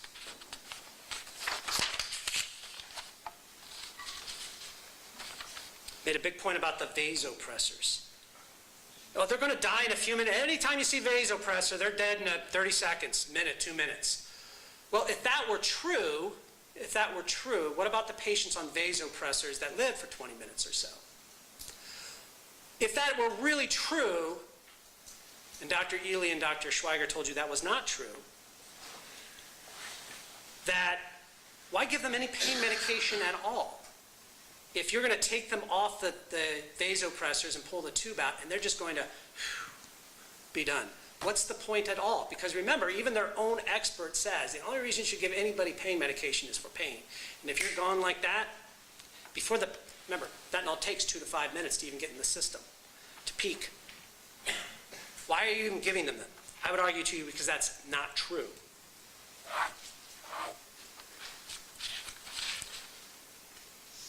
Sandra Castle was not having a bad death. Her granddaughter told you, the whole family's there. If she were having a bad death, they'd be out there screaming to those ICU doctors. And they're not. She is getting morphine throughout the evening, appropriate doses. And her death rattle got loud. And what's important about the granddaughter's testimony is Dr. Husel came to her. You can quiet that down. The defense made a big point about this big decision that they had to make at that point. This big decision. What big decision is there in saying, yeah, give them enough pain medication so she's not suffering? There's no big decision there. That's a no-brainer. That is what we want you to do. Why would that be a big decision to say, yeah, if she's in pain, if she's in discomfort, give her enough pain medication so she's not? Why is that a decision at all? That is just what we want you to do right now. The big decision had been made hours before when Dr. Mahoney and the other doctor had talked to the family about her terminal condition. That was the big decision. Pull her off life support at that point. Hours and hours before. That was the big one. That's the hard one. Now we're just waiting. And not 10 or 15 or 20 or 30 minutes. We're waiting hours because that's how long death takes. It happens now. Awful. And it was happening. Now, they want the big decision for, because it's a big decision for Dr. Husel because boom, give her 1,000 mics out of nowhere. That is not indicated anywhere in there. put her down like a sick animal.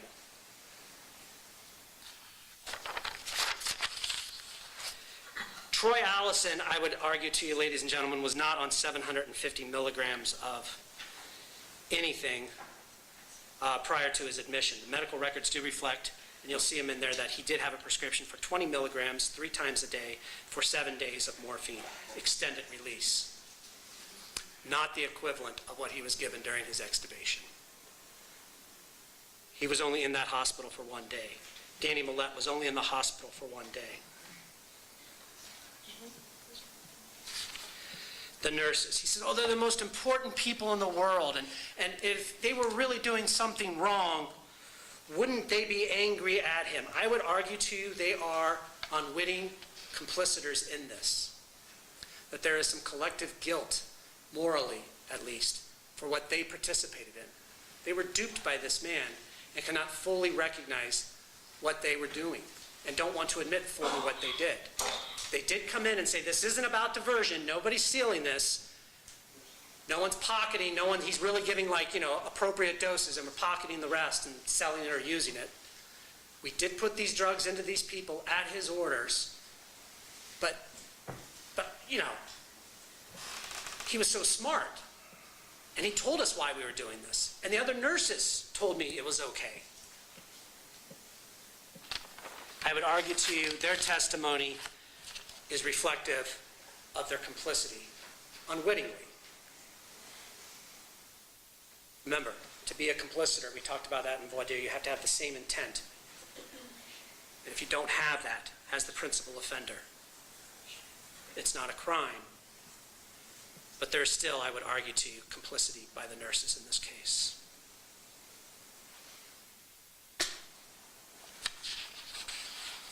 Kathleen McDowell did not lie. She did not lie to the police.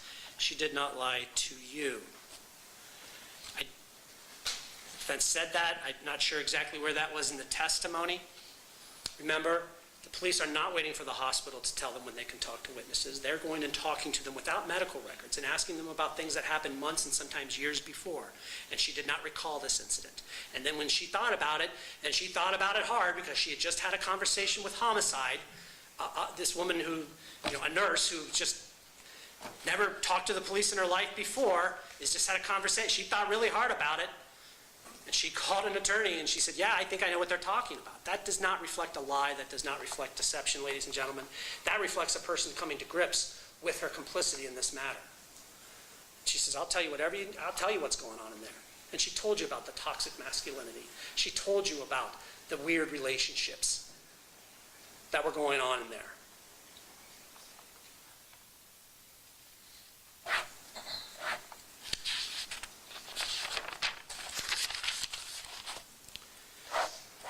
The fact that fentanyl can kill you, the fact that fentanyl causes, not potentially, the fact that fentanyl causes respiratory depression is not an invention of a bunch of dumb government lawyers over here.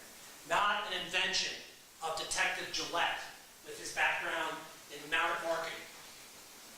That is a medical fact testified to by experts that have decades of experience in this field. That is documented in the literature you will receive. Not potential, not 1 in a million, fentanyl causes respiratory depression. Where do you see all of them suffered through respiratory depression? Respiratory depression means they stop breathing. They all stop breathing. Every single one of them, all 14 of them, they all died. That's your evidence of respiratory depression.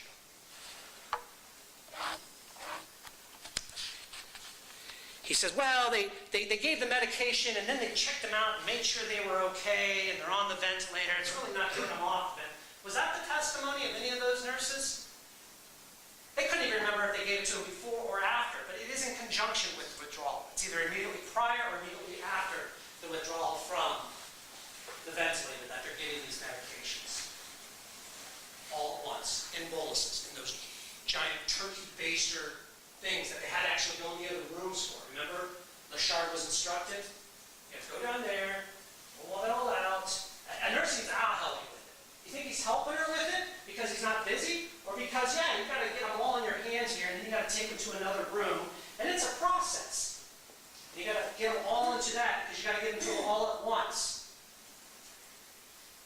If this was medicine, ladies and gentlemen, I would argue to you the ICU would stock medicine in that size. They wouldn't have nurses going and raiding all the Pyxis machines, having to go into other rooms, fill up big, giant syringes outside the view of the family, and walk in and give this medicine. Once again, synergistic effect between benzodiazepines and narcotic pain medication is not an invention of Detective Gillette or the state of Ohio. They didn't even know what synergistic meant before this case. Not an invention, it's a medical fact, demonstrated through studies that you heard testimony about. How does not putting on the powers of attorney wrong and not justice? How is that at all even relevant?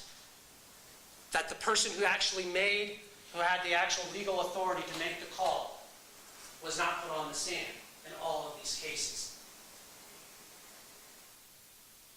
I would argue to you there are reasons why an elderly spouse would not be brought in to testify. There are reasons why some family members, because of geography or whatever, did not testify. But you heard from at least one family member that was present during each one of those. And what relevancy does it have that they were the POA? They were there. They saw what happened. They saw what he did. They were witnesses to this crime, and they told you what he did.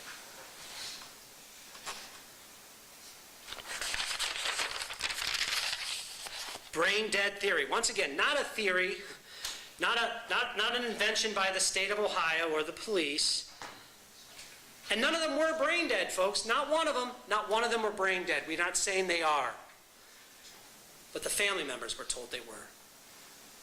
And their choices were let them live forever on a ventilator until they die on a machine, or let them pass naturally and peacefully. Now, Melissa Penix's daughter testified, and you saw that clip of her picking at that bottle. You have pictures, 14C and 14D, of those bottles before she was given that bottle. And for them to suggest, ladies and gentlemen, that she was somehow tampering with evidence in front of you, in front of 5 prosecutors, in front of an entire defense team, in front of the judge, in front of the gallery,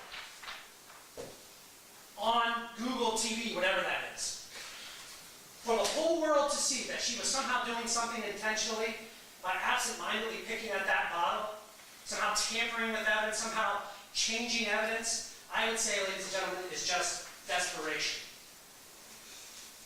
Because the truth is, her mom was on 15 milligrams tablets twice a day as needed, as prescribed by her primary care physician. She testified to it. You see pictures of it here. And Ms. Menashe cross-examined her with those actual medical records. That's the truth of what happened here. If you can't trust the messenger, you can't trust the message. Who's telling you the truth on that issue?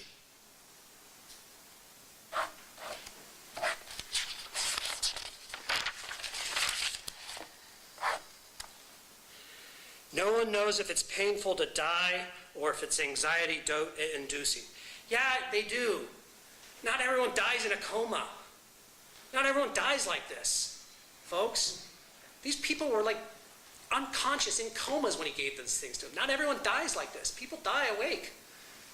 So yeah, people do know what it's like to die because they can tell it to other people. They can hold their hands. They can tell them what they need to tell them.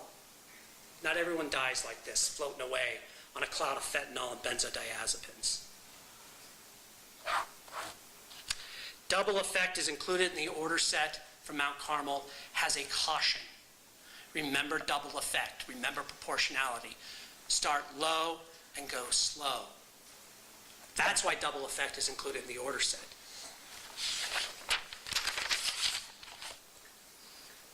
Dr. Haggers doesn't know about how meds, he's never questioned about them. He puts in the order set, boom, boom, boom, and never has any problems. He follows the policy. Are we to assume because his dosing habits are different, he is a murderer? Yes. Because you can't overdose people during palliative extubations. And he's not aggressive. He's not, give him twice as much. I give twice as much as what they recommend, which would be 200 micrograms. That's the upper dose, remember. I would give 3 times as much. He starts them off 5, 6, 7, 8, 9, 10 times as much. In some cases, 20 times as much. Of the maximum of what that order set calls for, a maximum of what anyone else in the world is doing. Are we to assume?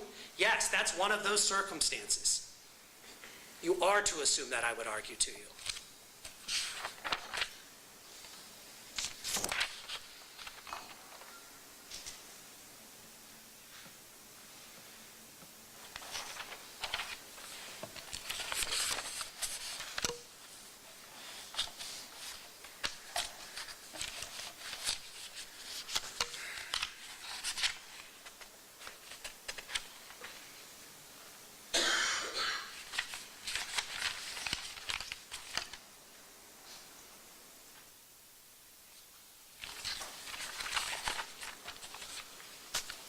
Reasonable doubt is a doubt based on reason and common sense. Reason and common sense. That's why you're here. What does your reason and common sense tell you about a doctor that does this in the 19 ICU under these circumstances? Is it reasonable that he's the only one in the world doing this? The only one in the world do? Okay, ladies and gentlemen, this is argument. You determine what the evidence is in this matter. Is it reasonable that he's the only one in the world doing this? Does it make common sense that a brand new minted doctor in 2013 doing this all on his own without any consultation, without anyone else knowing about it, is just being aggressive? Ladies and gentlemen, this is about his dosing during palliative extubations of these patients. He could have had the best motive in the world for this. The best. But if his purpose is to hasten or actually cause their deaths, that's murder. And under the law, under the equal protection of the law, no one gets passed for that in front of the family. Even if you are a doctor, even if you do have years and years of education to do that, even if you do have a family relationship, you don't get a pass for what he did. He killed these people. And they matter. Thank you. Thank you. Ladies and gentlemen, we're going to do the charge in the morning. It's about an hour and 10 minutes. Plus I have some forms to do. One thing I wanted to talk about, after we do the charge tomorrow, we're going to divide the alternates away from the main jurors. Now, I know you guys have your places back here, but I'm going to put the main jury in the big room, and the alternates will be in the little room. Okay? Just warned you, if you got stuff there or stuff, you might want to get it out of there. Okay? Because once I separate you, you guys won't have any correspondence unless something happens.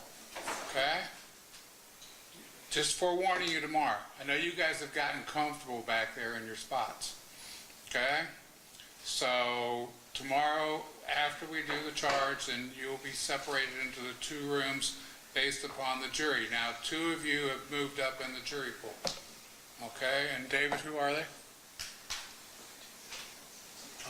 It's Damien and Sydney. Okay? Forgive me, I don't know their last names, but I think I do. I just don't want to say. Well, I think they all know who Damon is. Your Honor, I think the camera's rolling. I'm sorry? Oh, yeah, about the jurors. Turn off. Okay. Sorry about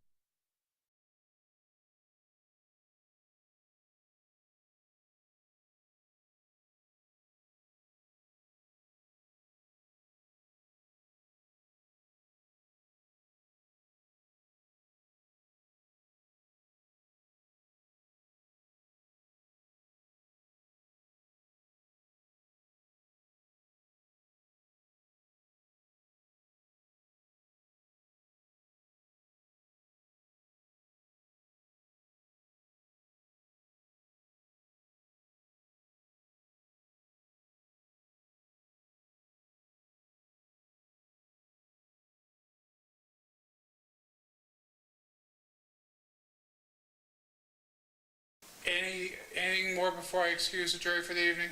Not from the city. Okay, ladies and gentlemen, have a wonderful evening. It is particularly important that you don't start discussing the case. You do not have the law yet, okay? Have a wonderful evening. Remember the admonitions.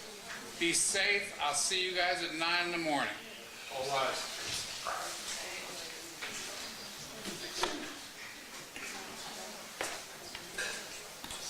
He's moving slow today, isn't he? Have a wonderful evening, ladies and gentlemen.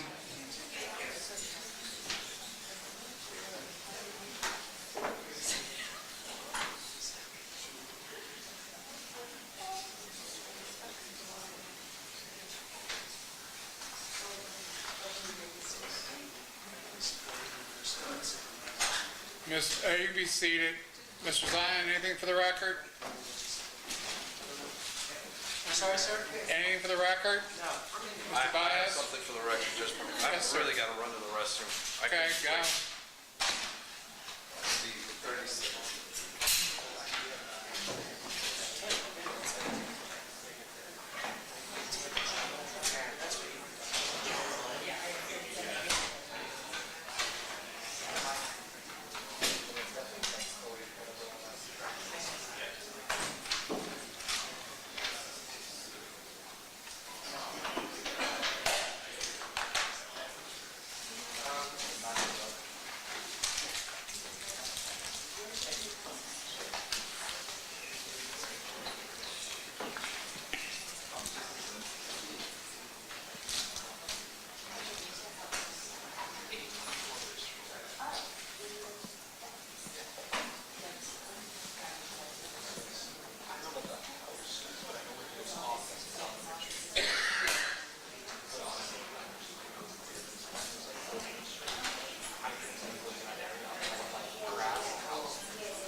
That's the longest 30 seconds I've ever experienced. Huh? Maybe.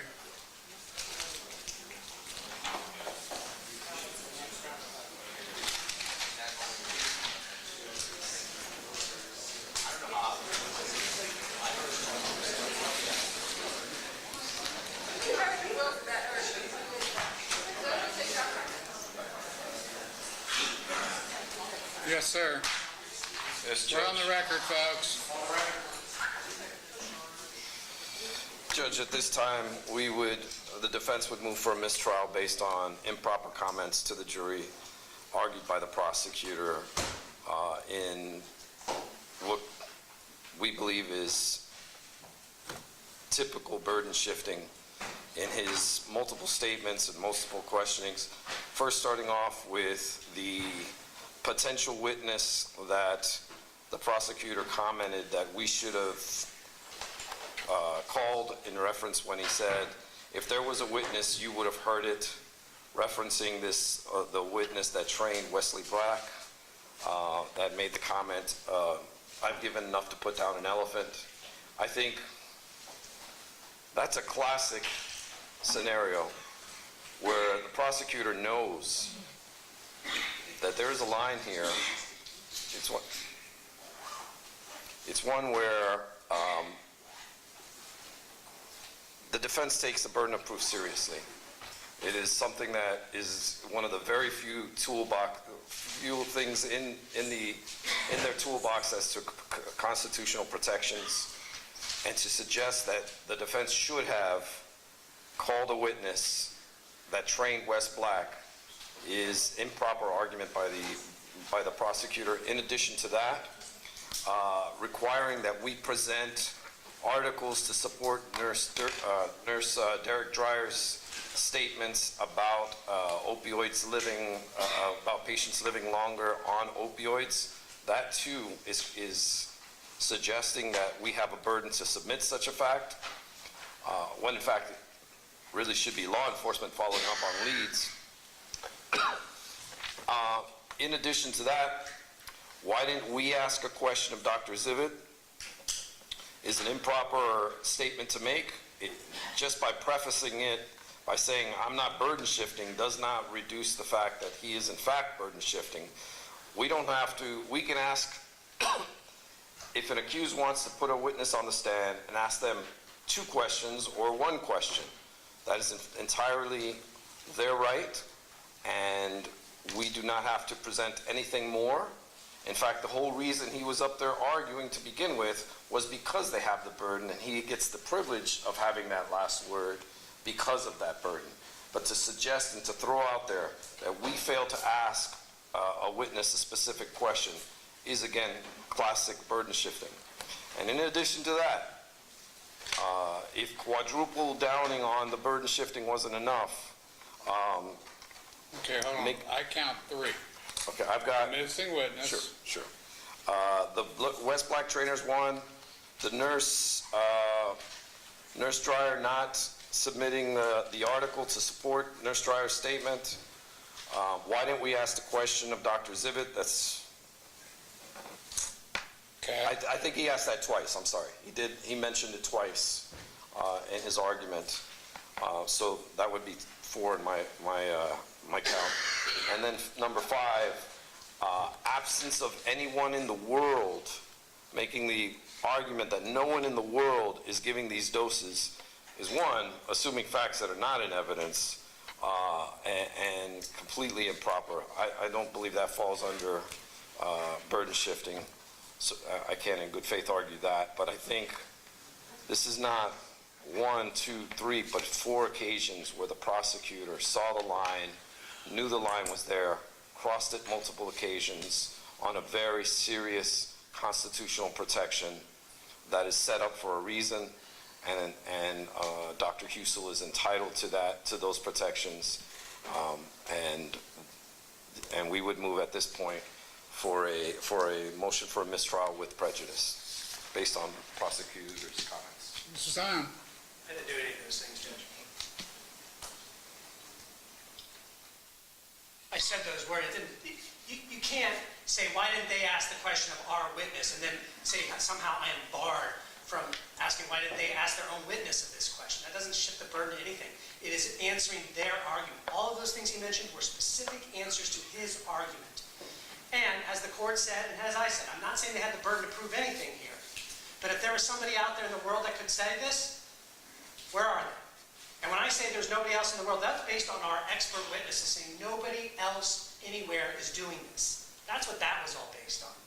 These were all directly responsible. You don't somehow like get me in a trap by saying, oh, well, they didn't ask our witness this question, so therefore they failed on their burden. Well, they have the same ability to ask. If they choose to present evidence, and they chose to present the evidence of Dr. Zivit, they have the same ability to ask him questions as we do of our witnesses. And to somehow say that I'm not allowed to comment on their argument that I didn't ask or our side didn't ask in cross-examination an appropriate question, and therefore therefore that we failed on our burden, is appropriate to comment on in rebuttal evidence. It wasn't like I brought that up and said they didn't, it was an answer exactly to what he had argued. So, I mean, this is nonsense, Judge. Anything else? No. Yes, Judge, to call the burden of proof nonsense is... I didn't call the burden of proof nonsense. These arguments are nonsense, Excuse me, Judge. I was talking. I waited for you to finish. Anyhow, to make the comment, I think a prosecutor who does know where the line is on the burden of proof could say, there is nothing in evidence on the record that states what Dr. Zivit's dosing habits are. That would be a proper statement to make. But to comment on us not doing something affirmative in their defense is classic burden shifting. He knows that. This is a prosecutor with much experience, and that still doesn't answer to the other things of us providing a witness who trained Wes Black on the excessive doses in their training session at Mount Carmel is a very serious accusation to make, or a very serious crossing of the line on burden shifting, as well as expecting us to provide articles to support Derek Dreyer, their witness's testimony, that he in fact advised law enforcement of the fact that there were studies out there that show opioids can extend life. Again, whenever you ask or argue that the defense should have taken an affirmative action on something in defense of themselves, that is shifting the burden. It's very simple, and it's not a complex concept. And prosecutors all across the land know this. And to take that jump is quite fascinating. And of course, to make the statement that no one in the world, like somehow they're experts going to know that what everyone in the world is doing in dosing of opioids that's somewhat absurd. So I think we've laid our record. I appreciate the court's time in that regard, and we may supplement it with some case law tomorrow. Should So you want me to roll on it in the morning? Sure. Okay. Anything else? No, I have nothing for this. And if you want to submit case law, everybody has my email. All right, Judge, thank you. Okay? Thank you. Anything else? No, Nothing from the defense. Okay. Have a good evening. thank you.